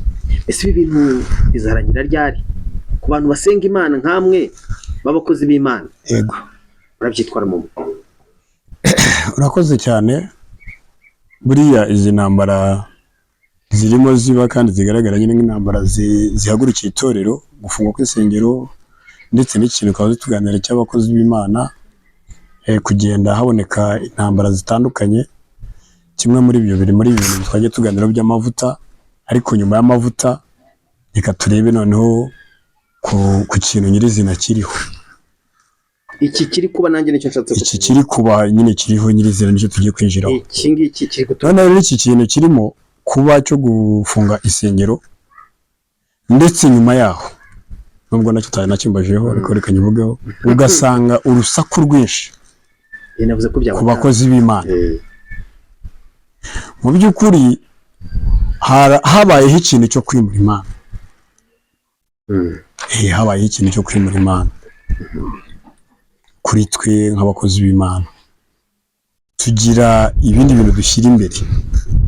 So iyo wimuye Imana hakagira ibindi bintu ushyira imbere, mu by'ukuri icyo gihe uhuye n'urugamba ntabwo uhindukirira Imana, ahubwo uhindukirira ikizanye rwa rugamba. Turi burebe mu ngoma za kabiri, sinshaka kuhasoma, naharangira abantu baduteze amatwi badukurikirana bahasome. Mu ngoma za kabiri 20, ndetse uhereye no ku murongo waho wa mbere haratwereka, cyangwa se umutwe w'ijambo aratwereka umwami Yehoshafati ahura afatwa n'ubwoba ubw'Abamowabu n'Abamoni bari bamuteye, yihatira gushaka Uwiteka. Uyu yari umwami uyoboye igihugu, ariko yabonye urugamba rumukomereye, aho kugira ngo atureyininga abasirikare bajya kurwana. Erega buriya nimba bivuga ngo yari umwami, twebwe mu bantu base nk'abarokori ntabwo iki gihe duhita tumufata nk'umwami, tumushyira muri karaseri ya pasiteri. Ni ukuvuga ngo pasiteri igihe, cyangwa se umushumba uyoboye itorero runaka, cyangwa se umuntu wese uyoboye itorero, simbizi yaba umushumba yaba iki titire runaka yitwa sinyizi, ariko igihe itorero ryawe rihuye n'urugamba, ntabwo mbere na mbere ari guhatana no guterana amagambo, ahubwo icy'ingenzi ni uko tukajya gukemura ikibazo kiri hehe cyawe hagati yawe n'Imana. Rero n'ubu twakabaye tukajya gukemura ikibazo kiri hagati yacu n'Imana, kurenza uko twajya guterana amagambo urugamba, cyangwa se guterana amagambo n'uburyo urugamba rwatugezemo. Harimo uburangazi. So yahise ahindukira aragenda, ugeze mu bice bya 10 ukiri kuri icyo gice cya 20 ku murongo wa 14 hatwereka ngo Imana ikoresha umwe mu bahanuzi hagati aho muri iryo teraniro, kuko yahise ategeka abayuda bose kwirirwa ubusa gusenga, n'abana bategeka gusenga. Buri torero cyangwa se umuntu wizera Imana utabasha gusenga, utakora ikintu cyo gusenga ngo abaze Imana urugamba, kubaza Imana inzira. Mbere hari ijambo watangiriyeho wambaje se ibi bintu iherezo ryabyo ni irihe, itangiriro ryabyo se Imana ibabimenyesheje abantu. Njye ntekereza ko umuntu uvuga cyane, umuntu utinda ku ntambara ahuye nazo akazivugaho cyane, akazikwirakwiza, mbese akagaragaza ko hari ikintu cyabaye byacitse, muri make atazi neza icyo kintu aho cyaturutse n'igihe kizarangirira, ntabwo aba akizi. Rero icyo gihe Jehoshafati ntabwo yari azi aho ibyo bintu biturutse, nta nubwo yari azi impamvu bibaye, nta nubwo yari azi igihe bizarangirira. W'icyo yabonaga akapfuye, yabonaga ko abayuda bose bashize, yabonaga ko ubwoko bwa Isirayeli yari ayoboye bushize. Araje avuga ati okay, niba ari uko bimeze, icya mbere dufite identity card yacu ituranga, hari indangagaciro yacu ituranga, iyi ndangagaciro ngiye kuyihagararaho, kandi ubwo ituranga hari uwayiduhaye, ni Imana. Ajya guhamagara Imana aribwira ngo si wowe wavuze gutya, si wowe watubwiye gutya, si wowe watubwiye ko dukora gutya.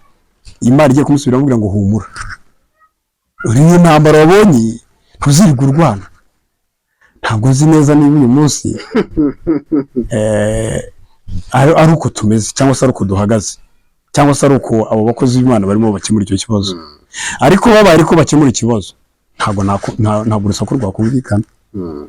Na rwose nta hantu wakumva amagambo nk'ayo yo kumva ko byacitse, kuko numva nta byacitse bihari. Ubundi nongeye mubwire nta byacitse bihari. Nzi byacitse gute? Niba ikintu gifite nyiracyo, gifite umuntu ukireberera, wowe ukaza ukakirengera, nyiracyo naza muri hanganira. Njye rero nta mpamvu nimwe kugaragaza ko ibintu byacitse kandi nyiracyo nta kintu yambwiye. Cyo kuba niba ari nyiracyo bivuze ndabikubwira, ariko niba ari nyiracyo bivuze nawe nabwo nitegura ko byaza bikunze. Icyo nkumenyesha no kuvuga ngo rero dore ukoze gutya, kanaka niyizira muri bwihanganire, we ntari mu kwihanganira, ngenda kwihanganira ndigendeye, ariko runaka muri bwihanganire, nkabikumenyesha gutyo, wabyumva ukaba wagaruka. Rero urusaku rwo kuvuga ngo dore wandenganije, dore wagize guta, kagira ngo ni isambu yawe bashinguyemo imbago. Ntabwo ari isambu yawe bashinguyemo imbago. Ubwo bivuze ngo ya mavuta ya mbere abanza ntayo, none se arahari se? Wowe urumva hari ayibona?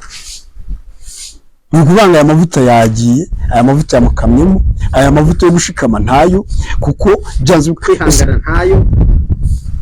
Nk'ubu hari ikintu gikomeye, Shadraka, Meshaki na Abedinego barabaterewe baravuga ngo tugiye kubata mu muriro. Baravuze ngo naho itadukiza, atariko n'ubundi basha kudukiza, atariko naho itadukiza nta kibazo dufite, babashugunyamo. Rwose bigize basakuza, ariko barahuze ko barafite ubushobozi bwo kwiruka cyane. Uzi ko barahungu barafite imbaraga. Umwe bamuhaye abasore babiri, baramufata baramuterura. Ibaze umuntu wo guterwa n'abasore babiri bari bafite imbaraga. Ni ukuvuga abasore batatu bateruwe n'abasore batandatu, wanamujugunyamo nawe umuriro, ba bandi babajugunyemo umuriro bari bufate. Ariko baravuga ngo impamvu babafashe bo nuko bashyize Imana imbere. Ikibazo buraya umukozi w'Imana wari wese yahora nacyo, akwiye gushyira Imana imbere, mbere yuko we yishyira imbere cyangwa agaragaza yuko hari akarengane yakorewe, hari ibiki n'ibiki. Ntabwo tuburanira hamwe. Urabona, dusubiye gato ku buhamya bwanjye nigize gutambutsa, ruriya rugamba nari mfite uburyo nahuye narwo, n'ubu impapuro ndacyazifite. Tujye dutanga ubuhamya, tugaragaze n'ibindi. Iki ni ikintu nakubwira, n'ubu niyo haza n'umuntu w'umucamanza cyangwa se abavoka bazi ibintu by'amategeko, kandi nawe mu minsi mike wagiye ubona hari ibintu byinshi wagiye ubona. Inzandiko ebyiri zitandukanye zivuga ku muntu cyangwa zihindura umuntu, zigera naho zipfobya umuntu, ugazisinyira ugashyiraho kashe, zirafungirwa. Ugasinyira ugashyiraho kashe, izo ndazifite hano. Nose kuki nagiye kumureka, ariko nari cyendara ndavuga kweri pastor, abapasiteri tusanga abacamanza bagenda bajya kuducira urubanza, ndatuza nambika baro hasi. Ntabwo nshatse kugaragaza ko hari byiza mfite, ahubwo ndashaka gutanga urugero yuko ikintu tukubwira kiba cyarabaye kandi umuntu agomba kugituza. Birababaje kubona umuntu w'umupastori yafata pasiteri mugenzi we bakinjira mu rukiko bakajya kuburana. Utarava kuri iyo ngingo, ni urugero rumwe rw'umupasiteri yabaye ejo bundi, ibyago banagize no mu nsengero bafunze, bamuriganyije urusengero. Yaranarwubatse rwose rwiza, ruri ahantu ni hano muri uyu mujyi wa hano Kibungo, ariko bajya ngo nyiri ibyago ziramwonera, ba bandi uko bashatse rwa rusengero n'ibyo bari bakeneye byose banarushyize muri tobo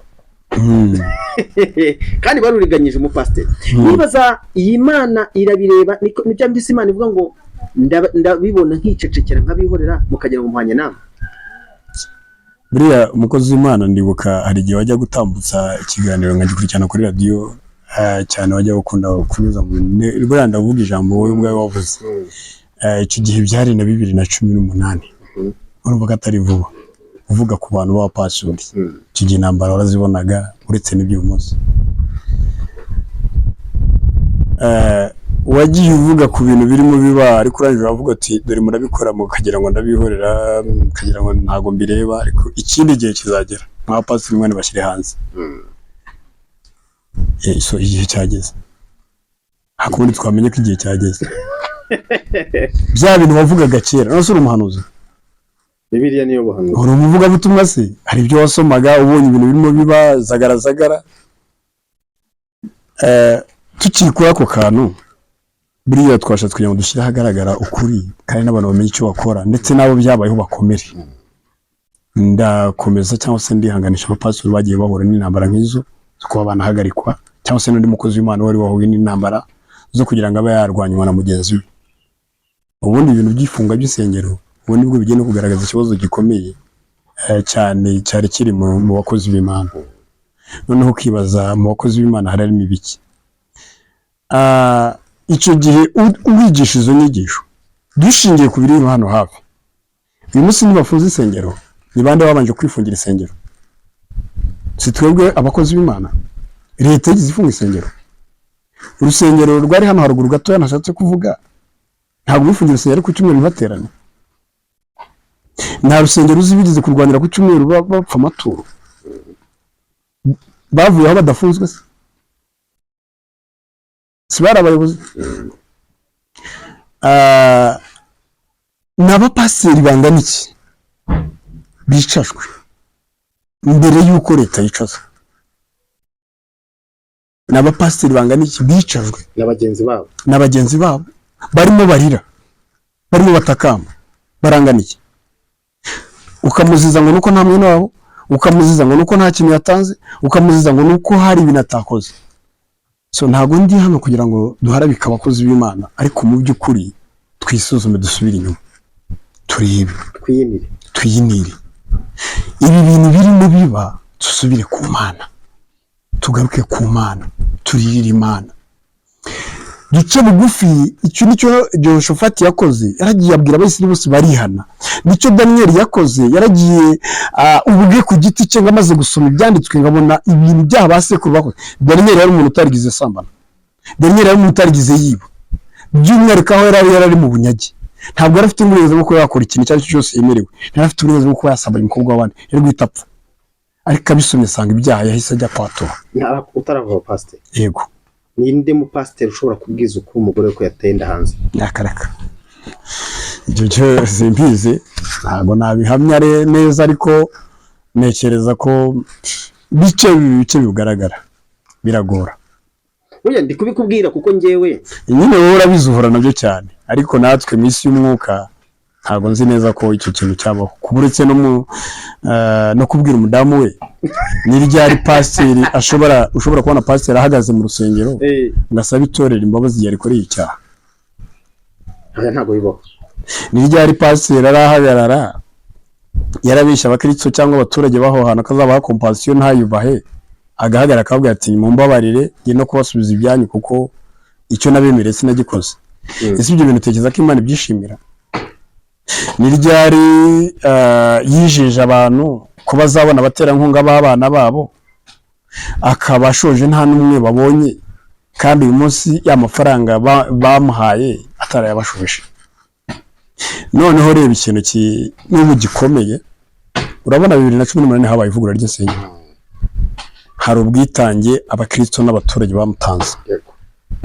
Muri corona hari ubwitange abakristo n'abaturage batanze. Muri iki gihe hari ibindi abakristo n'abaturage barimo batanga, kandi urimo urabitangisha uzi ko urusengero rwawe rutazakingurwa. harya ubwo mu isi y'umwuka harimo ibiki? Mu isi y'umwuka harimo ibiki? harimo igicu cy'umwijima, mwese Imana irakorana nawe, hari umucyo urimo, mwese Imana uri bukorane nawe. Muri make aho ngaho bamaze gufunga neti bakazaho. Icya kabiri Imana ikiri bukore no kuza kuguhana. Bari abapfakazi, bari ziramfubye, bari abantu bitangishije amafaranga bagiye kurira. Tuza uce bugufi usenga Imana ikubwire noneho ibyo wamenye, n'ibyo uzi neza ko urusengero rwawe rutazakingurwa, ugiye kwitangisha abantu bitangira ibintu bitazakorwa. Muri ibi bihe hari ibintu bikomeye ndimo mbona bigiye kuba ku bakozi b'Imana. Ibyo bintu ni ibintu bine. Ikintu cya mbere kigiye kuba ku bakozi b'Imana ni uko izi nsengero zigiye kugurishwa.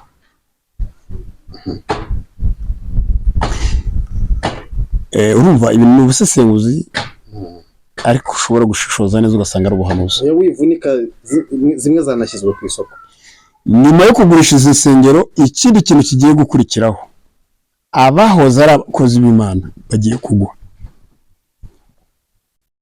kubera ko batagifite aho bakorera, kubera yuko aho bakoreraga hababohoye bishimiraga bahafunze, bakuraga n'ibindi nitumwanya zabo. Ikindi cya gatatu, bagiye guhunga igihugu. Ibi byo ubyemere, ariko sinumva impamvu umuntu yahunga igihugu ngo nuko utakiri pasiteri, nuko urusengero rwawe bafunze. Wabaye umupasiteri wa kabiri mu bapasiteri b'abanyamwuka akimbwiye. Sinzi impamvu rwose wahunga igihugu urusengero rwawe barufunze.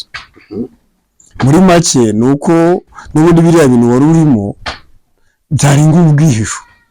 Hari ibintu wari warihishe, wari warahunze, none ubihunze biragukurikiye, bigukurikiye nanone urongeye ukabihunze. So rero numva nta kintu cyatuma mpunga igihugu nuko urusengero rwanjye rukinzwe. Numva nta kintu cyatuma mpunga igihugu ngo nuko umbwiwe kudasenga.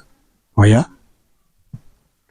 ushobora gusengera mu mutima wanjye, ushobora gusengera mu rugo, ushobora gusengera mu kazi, ushobora gusenga mu ntwaye imodoka, ushobora gusenga ndagiye inka, ushobora gusenga ndimo guhinga, ushobora gusenga. Kandi ibyo ntiwabifata, ntabwo wabifunga. Ikindi hagiye kuri iki kintu cyo guhunga no gufunga no kugira gute, ndetse wenda reka tugishyire kuri iki cya kane. Iki cya kane kiravuga ngo hagiye kubaho ikintu kijyanye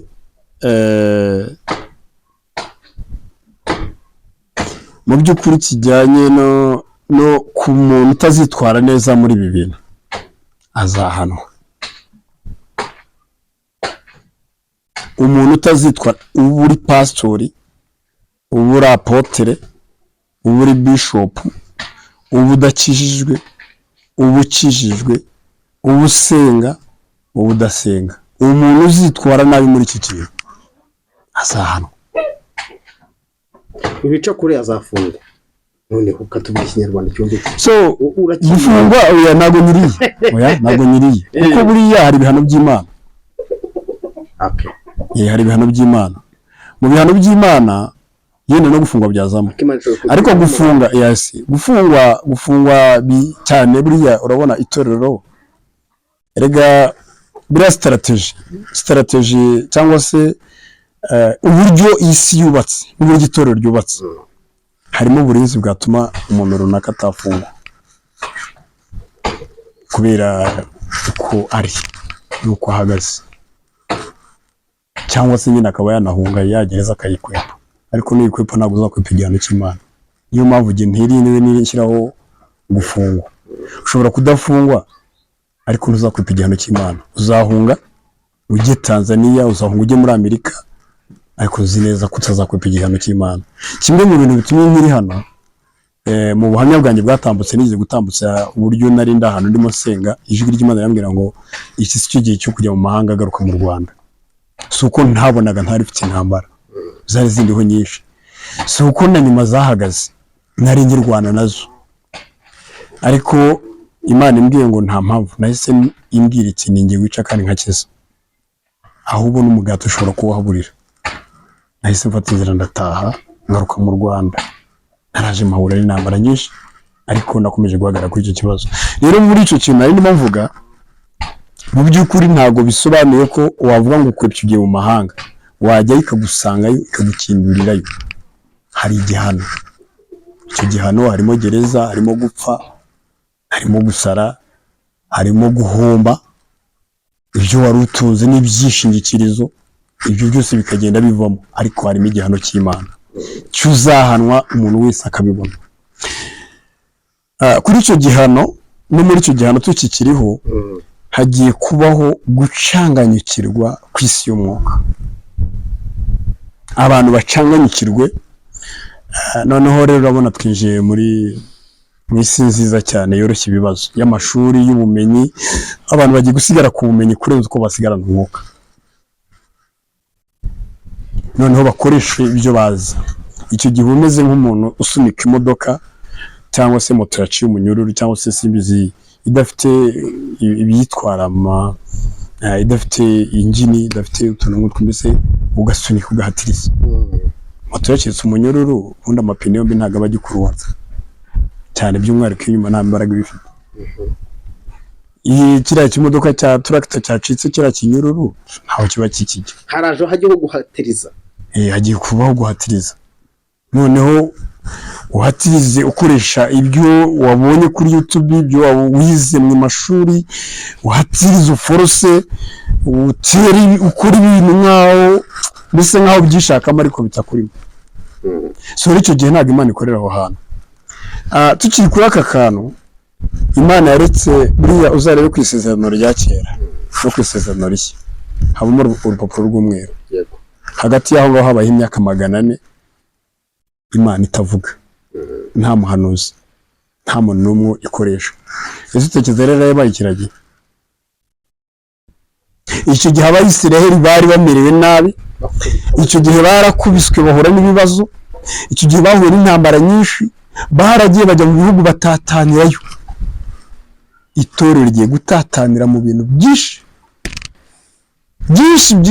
bitandukanye, byatangiye gutatana. So rero abari maso, kuko impamvu y'iki kiganiro n'impamvu twifuze kugira ngo abantu babashe kumenya ibi bintu, ni ukugira ngo abantu bari maso bice bukakiri kare, bahindukirira Imana, bongere bashaka Imana. Nicyo Morodekayi yakoze, nicyo Jehoshafati yakoze, nicyo n'abandi bakozi b'Imana kuva no kuri ba Dawidi. Iyo barwanaga urugamba, ndibuka n'Abayisiraheli Imana bakora muri Egiputa, iyo baburaga inzira basubiraga inyuma bakajya kubaza Imana. So ninekeza niba umuntu yabuze Imana, urusengero rwe rufunze, yabuze inzira, nasubira inyuma ajya kubaza Imana, imwereka inzira yari bucemo, irayimwereka. Imana iravuga, Imana irakora, Imana ije kigaragaza. Niba ushobora gusanga icyo kintu Imana irimo dushakamo, niyo mpamvu ugiye uru rugamba nta muntu arwashyiraho, izi ntambara nta muntu azishyiraho, ariko cyane twebwe nakwireba ku ikote yacu, kuko mu by'ukuri ntago hagaragaye imyitwarire myiza hagati muri twebwe. Yenda n'aka kantu tukavuga gutya, kuri buri representa w'itorero runaka ntavuze iryo ari ryo, yahuye n'ikibazo cy'abashumba basohoka kandi nawe abigiramo uruhare, aranabemera barasohoka, ntiyabaza ikimusohoye, cyangwa rimwe na rimwe niba wamwisohoreye, abo bashumba bari hanze. Ntekereza ko habaye hari itorero ritahuye n'urwo rugamba, byaba bisa n'iritsinze. Simbizi, I don't know why, ntabwo mbizi, ariko ntekereza ko umunyamakuru noneho ibi nkubwira n'ibyo amaso yanjye areba n'amatwi yumva byose. Buriya rero akantu gato gatangaje, Yonatani yakojeje inkoni mu buki, Isiraheli yose irakubitwa, kandi basezerera iryo sezerano ntirahari. Itorero rimwe rishobora gukora ikosa ryo gukora ku muntu waryo ryakururira igihugu amakuba, ryakururira isi yose amakuba. Noneho se n'ababiri, noneho se n'abatatu, noneho se n'abane, noneho se n'abatanu. So so rero twigira ikintu twitwaza ahubwo mbere na mbere twebwe twisoza usubira inyuma yego nk'ikigo twisubira inyuma kuri gakondo twisubira inyuma ku rufatiro turebe neza niba koko ibintu ari byo kuko buriya hari ikintu kigiye kuzaba kuri abo bantu barimo baforosa iyo tureba abayisirayeli bava muri Egiputa Imana yafashe inkingi y'umuriro imurikira abayisirayeli ariko abanyegiputa barakabakaba uzi ko uyu munsi umuntu wese uzi ko icyo kintu cyamubayeho azagenda akabakaba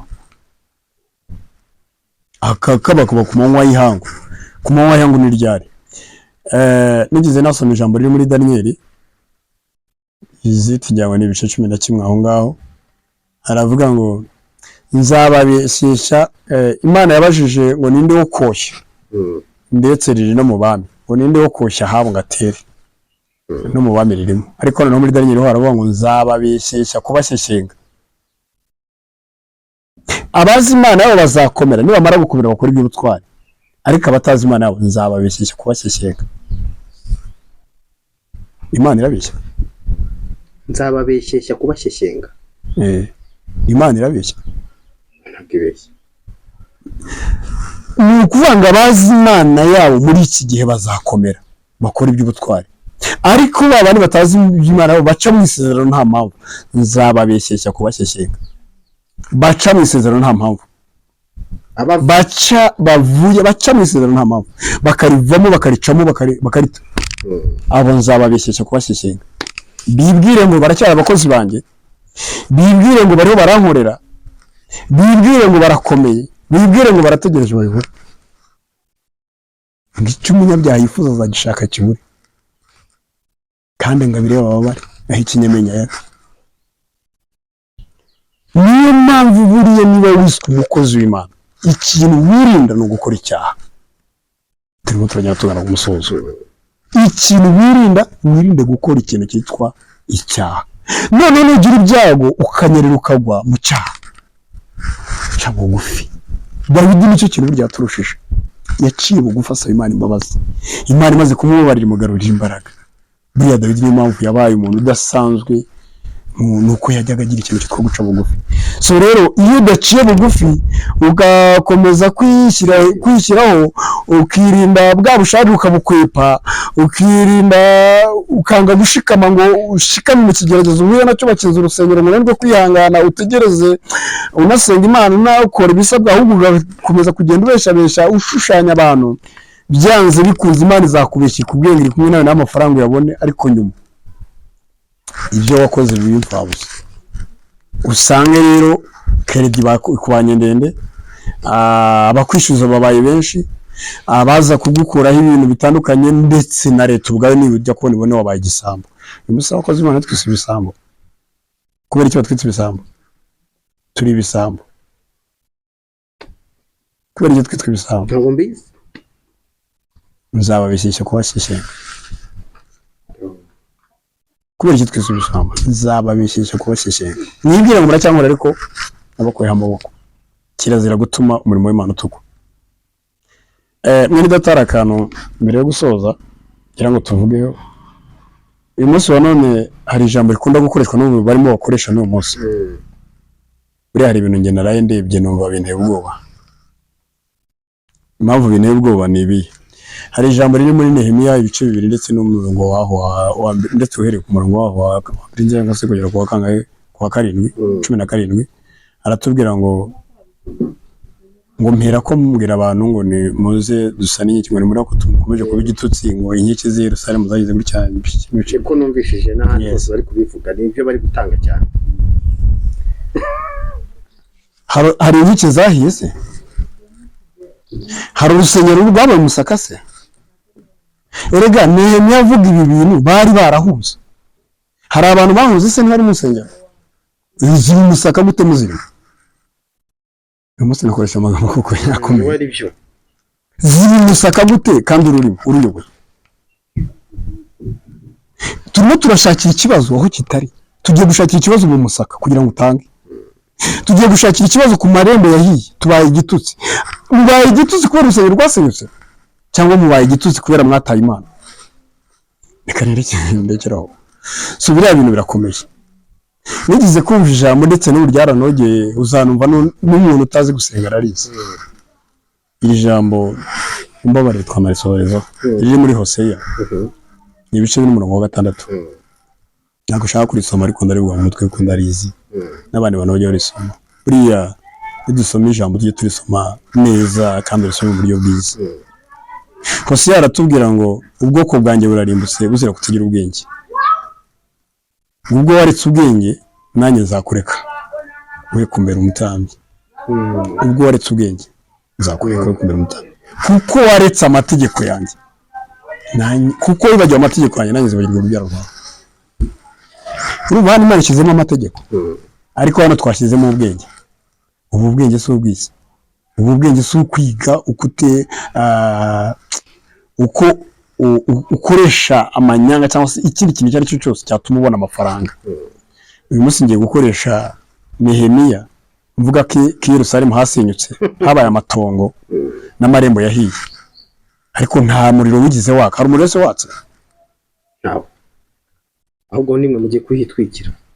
Mwisi y'umwuka wahatwitse, mwisi y'umwuka wahashenye. Erega buri bintu dukora byo bikorwa mwisi y'umwuka. Byakora mwisi y'umwuka bikagaragara amaso y'abantu. Niba mu 2014 twaravuze ngo twahashenye, Yeremiya 4, Yeremiya 8 umurongo waho wa 2 ndetse kugeza ku wa 8 nanone. Ubwoko bwanjye burazira zitios. Haravuga ngo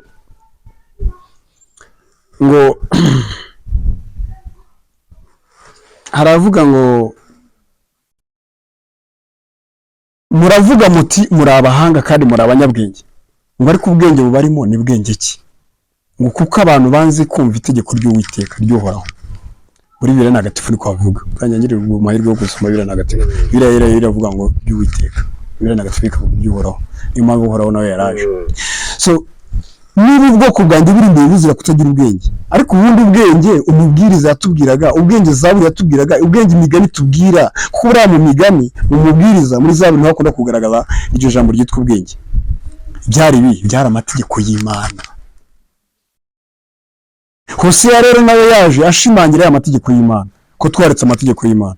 Ariko uyu munsi urakubitana n'umuntu umuyobozi w'itorero runaka sishatse kumuvuga akakubwira ngo ariko ntuzi ko handitswe ngo ugire ubwenge.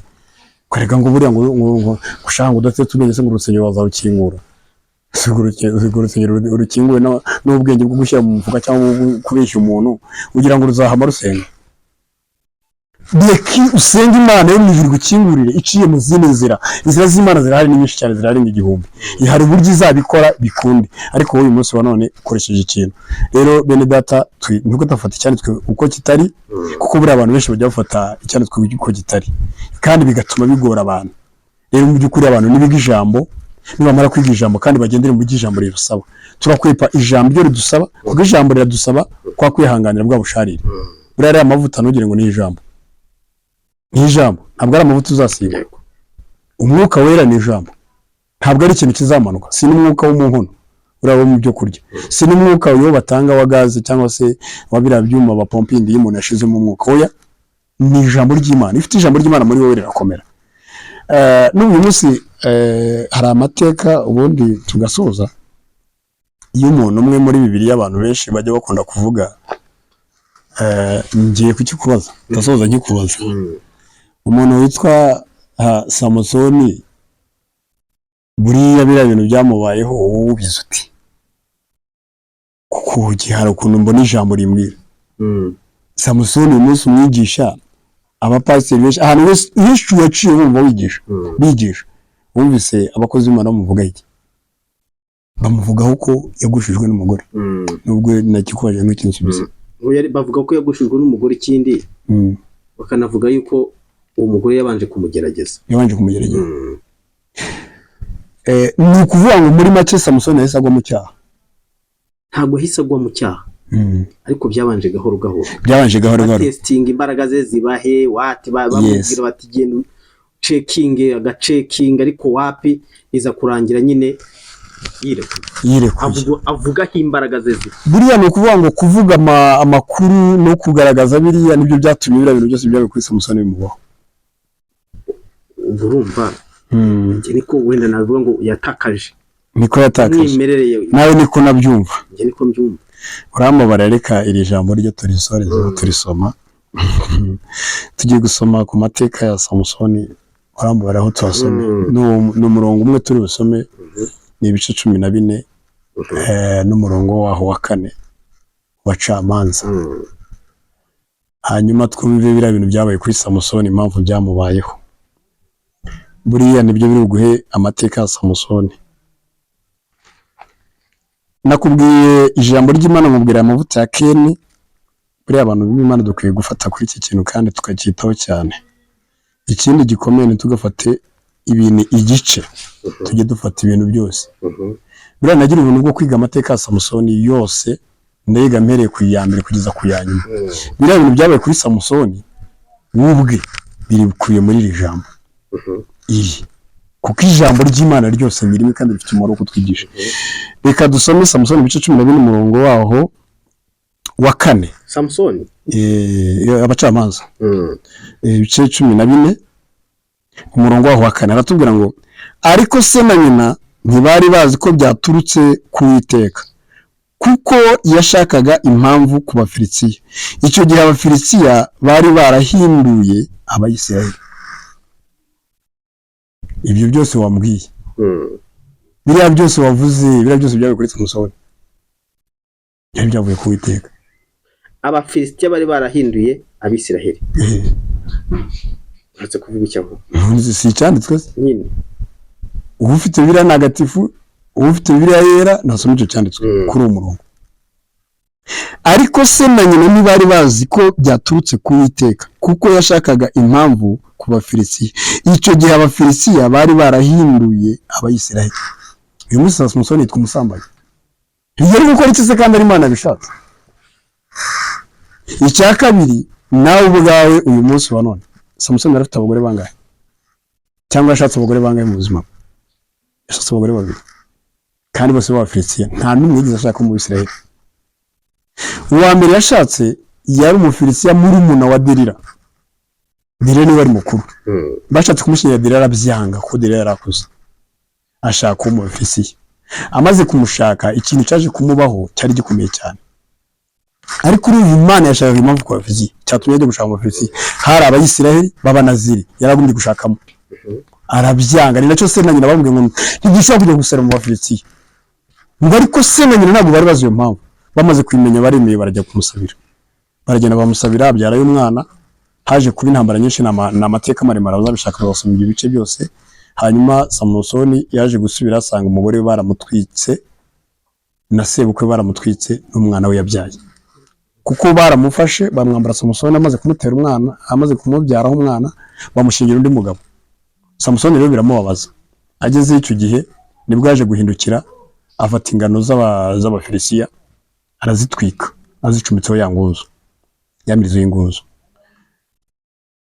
so bimaze kumurakaza nibwo yaje no kugenda amaze kuzitwika noneho bajya kumushaka muri Isiraheli nyirizina ageze Abayisiraheli kubera ko Abafilistiya urumva bari barabagize ingaruzwa mu muheto baravuga bati Samusoni ni mushaka bati niyo dushaka gusa ubundi ibibazo byose bikarangira nibwo yari ari mu buvumo Abayisiraheli bajya kumushaka ahari Abafilistiya baragushaka yarabwiye ati nta kibazo niba atari mwebwe mushaka urumva ukuntu atinya ubwoko bw'Imana urumva ukuntu yatinya abantu bacirwe urumva ukuntu atinya bene se uyu munsi icyo kintu iyo mudu yari muri Samusoni ikwiye kuba tuyifite nk'abakozi b'Imana tukarinda ko umukozi ko kuri njyewe cyangwa kuri wowe havaho ikintu cyatuma nkomeretsa umuntu ukijijwe sinumva ukuntu waba urimo ubwiriza abantu ubutumwa ariko abantu ubwiriza ubutumwa abuzanye ukabakomeretsa ukabajyana mu nkiko no mu manza abo uzajya kubwiriza ubutaha ntabwo bazakumva Samusoni rero icyo kintu yarakirinze arabwira ati okay ni mwebwe mushaka cyangwa n'Abafilistiya batakimwe Abafilistiya Samusoni yabonaga nk'abantu batazi Imana Abafilistiya yabonaga nk'abantu badahuje buriya mu by'ukuri ntabwo mbese muri make reka tubigereranye gutya ni nk'abarokore n'abadayimoni cyangwa se n'abantu bakorera imyuka mibi buriya abadayimoni ni rwo rugamba abakozi b'Imana duhura narwo turwana narwo niba umuntu akubwiye ngo n'umuntu arimo abadayimoni byanze bikuze ugomba kumusengera paka bamuvuyemo kurya ukabireka paka wa muntu w'abadayimoni bamuvuyemo buriya ni naho urugamba rukomerera so rero icyo gihe ntabwo tukifite uwo mwanya nubwo tukiwubona. Noneho rero urugamba kwinjira mu bantu rurimo rurasohokamo, ahubwo rugiye kwinjira mu murimo, rwavuye mu bantu rugiye kwinjira mu murimo, kuko abantu bo bamaze hari ibintu byinshi bagiye bayoboka, ibintu byo gusengera abantu, abarwayi urabona ko bigenda bicika intege. So rero ibyo bigiye kuva rero ubu kwinjira mu bantu bitangire byinjire mu murimo, bidutesha umutwe. So abakozi Imana batumurimo rero Samusoni amaze kumenya ko ari Abayisiraheli atari Abayisiraheli, Abafilisitiya, aravuga ati ni mu mboha amaguru n'amaboko mushyire abanyamahanga batakebwe, bariya bashobora kunkuraho. Ibyamubayeho murabizi, amateka yamubayeho ni maremare. Kwa kurwanya Samusoni akabananira, baje kwibuka kumenya ko Delila, kuko urumva impamvu batatwikiye Delila, yabaga ahantu mu ishyamba yarahungiye, yari yacururiza inzoga. So baje kumenya ko Samusoni aca kwa Delila. Kano kantu kumve neza, aca kwa Delila, ugatega amatwi inshuti yanjye, anyuze kwa Delila bamenya ko ajya hanyura. Bahise bahitamo gukoresha Delila kugira ngo azabe igikoresho cyo gufata Samusoni, amushukisha inzoga, amushukisha ibiryo, amushukisha kuryama neza, amushukisha kurara aho ngaho. Samusoni aza kurara, ariko ibyo byose bwari uburyo bwo kugira ngo Imana izafata iki nanone Abafilisitiya. Kuko ushobora kwibaza se, iyo turebye mu bindi bice bikurikiraho ku gice cy'umusozo rw'urugamba rwa Samusoni, tubona Samusoni yica Abafilisitiya ku rupfu rwa Samusoni, yica abaruta ubwinshi abo yishe mu mibereho yose. Kubera iki yabishe? Uriya munsi yaranogowemo amaso atakibona. Ni ukuvuga ngo icyo gihe prime minister, umwami wabo, abadepite, Abafilisitiya bose ku rupfu rwa Samusoni, nubwo Samusoni yapfuye, nibwo Imana yihesheje icyubahiro, bituma nta Mufilisitiya wongeye gutekereza kuri se ngo icyo gihe Isiraheli iraruhuka ikiragahato n'uburetwa bw'Abafilisitiya bari barashyizeho. Ubwo ibyo bintu Samusoni yari afitemo uruhare, yari gukora iki kugira ngo abikwepe? Question mark buri wese agomba kwibaza. Iki ni ikibazo gikomeye cyane. So tujye dusoma ijambo ry'Imana, niturisoma igice turitware nk'ukuri kandi turifate nk'impamo, hanyuma bidufashe. Ariko nufata akantu gato, byanze bikunze uzasigara kandi uzatakara. So rero numvagara ako kantu kwanzuriramo, keretse hari ikindi kibazo wenda waba ufite cyo kumbaza. Ariko hari akantu utasobanuriye neza. Nta kibazo niba gahari nawe. Aho hantu ndashaka ko tusobanura neza, kuko urumva niba Samusoni yarakuwemo amaso akica abo Bafilisitiya bangana batyo, bisobanuye iki ku bantu badukurikiye? Ubundi turasubira kuri amavuta. Iyo ufite ari amavuta y'ishangi, Samusoni hari yagaragaje kwihanganira umubabaro. Ububabare yarabwihanganiye, anagorwamo amaso akomeza umurimo. Kuko icya mbere we yabanje kwituruva, aravuga ati okay, icyaha n'igihe cyaturutseho, n'impamvu niwe ntabwo yigeze ashaka impamvu ku Mana. Tubona umuntu w'Imana Yobu ntabwo yigeze ashaka impamvu ku Mana, impamvu yazishakagamo ahari ninjye, agahora yihana, agahora yinira. Rero abakozi Imana butumwe twiyinira ngo dusabe Imana imbabazi. Rero Samusoni nicyo kintu yakoze. No ku munota wa nyuma bamuzanye imbere ya Dagoni, wibuka ijambo yaravuze ngo Mana, ahari wambabarira ukongera ugatuma agasatsi kanjye kamera, nyihimura kuri aba Bafilisitiya nkahorera amaso yanjye. Urumva arakiringira ya Mana, nubwo adafite amaso, nubwo adafite uruziringiro ko aricyo yakora, nubwo yakoze amakosa. Noneho rero igitangaje, ngira ngo ugaruke inyuma y'uko byari biri mu mugambi w'Imana, ziriya nkingi Samusoni yari ituye ni Delila wazimujyanyeho. Ziriya nkingi yari ituye, wa wundi bitaga ngo wamugushije niwe wamubwiye ati muri inzu ya Dagoni harimo inkingi ebyiri, winginga Imana yawe ndaziguhagarikaho, ugende uziriture bapfe. Uzi ko Samusoni yabwiye Delila akamubwira ati mbabarira uhunge. Delila akagaruka akamubwira ati sinshobora mpfe mpfane nawe, ndajya hanze njye kumara iki. Ntacyo bigaragara. Delila nawe ibintu yakoze yabikoze adasobanukiwe neza ko Samusoni Abafilisitiya bazamuherana, yumvaga azabica, yaricujije. Kuko kugaragaza kwicuza kwe nuko yemeye no gupfana nawe, amugwa iruhande amugwa ku birenge. Icya kabiri ni uko ari we wamuteruye, ni ukuvuga ngo bamaze kumushyira muri Dagoni, mu nzu ya Dagoni bazanye akantu kameze nk'agatimba ngira ngo tujye tureba filime yose twese ya Samusoni, noneho bakajya bamuteka ku kataroraga. Delila yavuye hariya yikaraga abyina agira ngo ashimishe abajijishe, ajya kuri Samusoni ariko agira ngo amurinde kugwa, ataragera iyo ajya bikaza kumurushya kumuhagurutsa. Abamugezeho asa naho babyinana, aramuzamura amujyana kuri za nkingi. Kuki n'ahandi yamujyanye? Kuki atamujyanye mu ntebe? Kuki atamujyanye ku karubanda? Amujyana muri za nkingi yamusezeranije. Ageze muri za nkingi Samusoni afashe iyo hakurya agafata iyo hakuno, nibwo yasenze rya sengesho ngo Mana yanjye, Mana nkorera, ndabizi rwose ariko mbabarira, uri imbaraga akanya gato gasikanye kongera kamere, nkorera aya maso yanjye. Hari abakozi b'Imana bameze gutya bashobora kwihangana kugeza no ku munota wa nyuma. Uyu munsi Imana twatangiye kwituka muri corona, kuri iki kintu warumbaje bitumye ngiye kuva kuri corona. Muri corona abantu benshi baravuze ngo baduhaye ibyumweru 2, abandi ngo baduhaye ukwezi, abandi baduhaye ngiki. Ntekereza ko ndi mu muntu wa mbere wakubwiye igihe corona izamarira. Ndagenda ngo ni corona Imana inyeretse igihe izamara, inyeretse umwaka w'impfabusa. Urambwira utize ko bavuze ibi, ndakubwiye Imana yanyibwire ko nigira guhinga. Ariko ntekereza ko ibyo nakubwiraga hari byinshi wagiye ubona, kandi n'ubu ugenda ubona icyo Imana yambwiye ntabwo yigize isubira inyuma. Kuko hari byinshi nyuma yo gutekereza kujya Uganda no kwihunga nkava aho ndi nkajya gukorera ahandi, byagiye byanga Imana igenda imbuza. So rero icyo kintu naragikoze kandi kirampira. Ariko ikintu gitunguranye, bahoraga bavuga babara igihe cyo bari bubare kurira bakajya gusenga.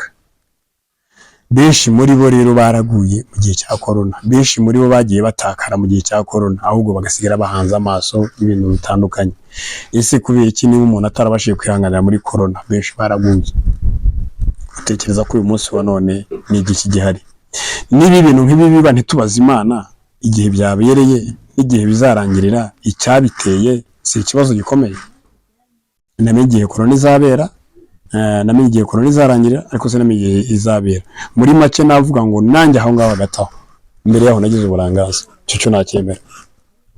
Kuko buriya iyo uri updated n'Imana, aka kantu n'akantu gakomeye umuntu dukurikiye agakurikirana. Iyo uri updated, leta iza kubaza abakozi b'Imana ibikorwa n'ibigezweho, ariko leta ntabwo iza kubwira abakozi b'Imana ibyo bagomba gukora. Numva ko kantu gaharije. Leta iza kubaza abakozi b'Imana ibigomba gukorwa kuko bari updated, nibo bafite visionnaire y'igihugu, nibo bafite visionnaire y'itorero. So rero bazababwira ibigezweho. Buriya turebye Yusufu cyangwa se uwo twita Yosefu, ntabwo ari wabwiye Egiputa inzara izatera, ntabwo ari wabwiye Egiputa uburyo bazahunika. Daniel ntabwo ari wabwiye umwami ibyo yarose, ntabwo ari wabwiye uko igihugu kigomba kubaho. Ba Abrahamu bose ntabwo ari bashakirwaga ibintu bihesha umugisha. Ba Eliya, ba Elisa ntabwo ari babwirwa ibintu bishakira igihugu cyabo amahoro. Abakozi b'Imana muri iki gihugu cyangwa se muri iyi si, kuko nicyo kintu twagomba kwibandaho, abo bantu barahari. Hari ahantu babona none turagira ngo nuko babambuye ijambo, nabwo nta cyizere bifitiye. Ufite n'icyizere se ahubwo iryorekwa rirahari. Arakubwira ibitangaza azagera, akakubwira indege azagura, akagura amamodoka azagura, akakubwira imisozi azagura, ariko nakukubwira ibyago bizatera igihugu. Noneho n'ibyateye igihugu ntago akubwira ngo bizarangira gutya. Niyo mpamvu turimo dutanga umwanzuro n'ibi ngibi by'iri kinga by'isengero babonye biba, ariko ntago bazigiye bizarangirira. Ariko nawe ubwawe warabivugaga kera na mbere ya 2018 k'ibi bintu bizagira ingaruka. Izo ngaruka rero tuzirimo. Harya kubera iki gihe wabivugaga byari 2017, hari insengero bari bagakinze. None se kuki wabivuze? Urugamba rukomeye rero mu by'ukuri. Kadusoreza aho ngaho cyangwa se twanzurira ngo cyetse niba hari ibindi bibazo wakomeza kumbaza. Ikintu gito cyane nshaka kubaza. Yego. Umukristo narebye urutonde rw'insengero zabanje mu majyaruguru bagaragaza n'izo bagiye gusenya, hari n'izatangiye gusenywa, binagaragara ko hari n'izizongera gufungura mu madini n'amatorero amwe n'amwe. Umukristo yitwara ate? Azabikomeza byitware mate ahantu harimo igipimo? Dusoreze ku mukristo. Umukristo buriya ni umwana mwiza, mwise umwana ariko abambabarire kuko harimo n'abantu bakuze, ariko impamvu mwise umwana nyine urumva umukristo muri iryo torero yitwa umwana, wari umwana mu gakiza, azakurikiye abamukuriye, kandi burya umuyobozi we wari umubyeyi we, pasiteri wari umubyeyi we. Rero bari abana beza, aho bajyanye niho bajya, icyo babwiye nicyo bakora, kaboneka ari wowe baje bashakaho igisubizo cy'ikibazo bafite. Icya kabiri kabona ko baba baje ari wowe babonaho Imana, nuko Imana bo ntibayizi, Imana barayibona muri wowe. Rero icyo basabwa kwitwara neza cyangwa gukora neza ni uko mu gihe mu mutima we nta nzitizi izo arizo zose, uba akwiye gusengera ahemewe, agakora umurimo nk'uko bisanzwe w'Imana, agakora umurimo nk'uko bisanzwe. Gukora ko Imana izakorana nawe no kubaho ko Imana izabana nawe, naho ibisigaye byo ku bandi ni urundi rwego rwabo rw'ubusabane rwabo n'Imana. Naho umukristo we rwose umwana mwiza, arisengera bisanzwe, asenga Imana bisanzwe, akorera Imana bisanzwe, kandi ntibimuce intege ngo yicuze ku byo yatanze ku rundi rusengero cyangwa se ku mubeshye amusezeranya ikintu ntakimugezeho. Buriya nabwo tujya twifungira imigisha, buriya umwana aba agomba kubaha umubyeyi. Icyubahiro cya mbere cyo muba mugomba guha abo bantu ni ukwirinda ubundi ahanini kumuharabika, kumuharasinga, kumuvuga nabi, kumusebya n'ibindi byinshi bitandukanye. Urubanza si urwacu, ruhara umucamanza kandi ari mu kazi, Imana iri mu kazi. Pastor, uri mu bantu basenga cyane mu buryo butandukanye, n'abantu benshi bakabona umugisha, cyane cyane nk'abafite indwara zitandukanye, ibibazo, kuruhutsa imitima y'abantu, umuntu akumva yongeye asuye. Ibibazo biri muri iyi si ni byinshi byugarije abantu. Ngira ngo uraza kudufasha. Uri mu bantu umuntu ashobora guhamagara afite ikibazo runaka cy'uburwayi, abadayimoni n'izindi ndwara, ugasenga bikagenda. Ndabyizeye, ntashidikanya ko umaze kubona byinshi. Nabonye usengera abantu bafite ubumuga buragenda, bafashwe n'abadayimoni baragenda, indwara nyinshi, cyane cyane abantu barushye. Aya masaha babwira iki kuruha? Ndavuga ngo hari abantu bafite imitima iremerewe, babuze amahoro. Buriya icyo nabwira aba bantu mu by'ukuri, gusenga ni ingenzi nyuma y'ibindi byose, nk'uko kubona wahoze ubivuga. Icya mbere, sengera umuntu ariko wivuje, akaba yarivuje kwa muganga, afite transfert byarananiranye, yagiye mu bitaro bishoboka, yarivuje ahantu hose indwara ikomeye inanirana pe, ku buryo bizwi rimwe na rimwe banamushyira mu rugo bategereje umunsi. Ubundi ubu ngubu niwe usenyera kabisa, agakira akanagaruka atanga ubuhamya, kuko na dogiteri nyine nawe ubwe iyo abibonye aravuga ati kweri Imana ari ikikoze. Nk'uriya mwana nahoze nkubwira hari hafi hano gatoya, cyangwa se natanzeho no mu buhamya bw'ubushize, ariko mu by'ukuri abadogiteri bose n'ubu iryo bere rimaze gufatwa nyuma y'ukuguru, yageze baramubwira bati uwakuvuye imbere, wakuvuye ukuguru, ugenda bari usenyera iryo bere, none ugenda bari ugufasha ku ibere. Yahise ahindukira nyine ibyo kujya kwa muganga arabyihorera, araza atamusenyera arakira. Rero icyo twari dushatse kuvuga, warivuje, wagiye hirya no hino ahantu hatandukanye biranga, urumva kabisa utegereje urupfu. Imana yo mu ijuru icyatumye udapfa, icyatumye ukiriho, waduhamagara tukagufasha, tukagusengera, Imana yo mu ijuru ikesha icyubahiro. Nta kibazo gihari rwose, twagufasha. Rero muri iyi minsi se byagenda gute? None se ko bishoboka ko tuzambona yenda nk'uko ubishaka, sometimes naho gukorera ugasanga naho uri ntabwo hashobotse. Kabone yuko yenda ushobora no gusanga yenda niba mu kagari harimo insengero zirenga 10, uyu munsi yenda urw'uwo wasengeraga muri rutegihari, urumva biragoye n'urugamba cyane. Rero mu by'ukuri icya mbere duhadomara kuri telefone tukagusengera, ariko ubundi bisigaye iwawe mu rugo gerageza gufata radio, telefone, televiziyo, hanyuma ukurikira ibiganiro by'abakozi b'Imana, bitandukanye. Wowe ntugire umuntu ucira n'umwe urubanza, hanyuma ukurikirana ibyo biganiro, icyo wumvise uhamanya n'umutimanama ubwirwa kuri ibyo biganiro ubashe kugikora kuko bizagufasha. Ndabizi ubu benshi bagiye guhama mu rugo. Kimwe mu bamwe naje gusimbuka nigeze gufata igihe cy'umwaka ntekereza mana nakora iki mbere y'uko nkizwa, ariko naje kujya mfata radiyo bajya babwiriza ibyo bavuze nkabikora, ibyo bambwiye nkabikora, byaje kumfasha cyane. Rero nawe mukristo byagufasha kuko byo nkubwiye ngo umamagare, birashoboka ko waba udafite amayinite, birashoboka ko wamamagara ntumbone, birashoboka ko byagenda, ariko ibyo biganiro ku maradiyo, ku mateleviziyo, ku ma YouTube mukunda ibiganiro bizajya bigenda bigufasha kuko ubu buhamya ibi biganiro bitambuka bishobora gufasha umuntu ahari mu rugo iwabo, bikaba byamugirira umumaro. Ibitari aho ukeneye ko umukozi w'Imana kugeraho mu gihe runaka, ibyo biremewe, ntago ntekereza ko byakwanga. Nabwo nyine uramuhamagara, yaba ari we wagusanga cyangwa ari wamusanga, mukabiganiraho, akaba yabasha kugufasha mu buryo bwose bushoboka. Murakoze cyane. Nimba nta nimero za telefone ubwo turanasenga. Oya, ni nimero za telefone zirahari, ntabwo nabura kutuzitanga kuko ntacyo nishinja kandi nta nicyo ntinya. Sintinya n'abaduhamagara kuko ndumva neza nta kibi. Nimero ya telefone ni akanyenyeri bisanzwe 25088859261 imbaruyeho, kandi ukeneye n'ibiganiro byacu bisanzwe wajya ubisanga kuri channel ya YouTube, ushyiramo Mukomeza Jean Marie Vianney, cyangwa se ugakoresha iri album yanjye Turatashye by Mukomeza, Turatashye by Mukomeza. Ako kanya ibyo ibikorwa byose tugenda dukora ugenda ubikurikirana, ndetse n'inomero zanjye za telefone waramutse uzibagiwe ukaba wibutse icyo kintu Turatashye by Mukomeza, uhita nabyo ukabasha kuduhamagara. Shalom. Kadusenge. Kadusenga Imana, twubaha Imana, dusenge. Data Uwiteka Imana ishobora byose, uri Imana y'amahoro, uri Imana ishobora byose, nyagora ku ngoma we. Twaganiraga ku kazaza k'itorero, twaganiraga hazaza h'abakozi bawe. Uyu munsi nubwo bitoroshye, ariko icyo nzi cyo nuko Mana hari amavuta atandukanye tugomba kuba dufite. Hari ubuhamya bwinshi Mwami ukwiye kudukomerezamo no kutwambikiramo imbaraga, kandi utugendere utugire neza.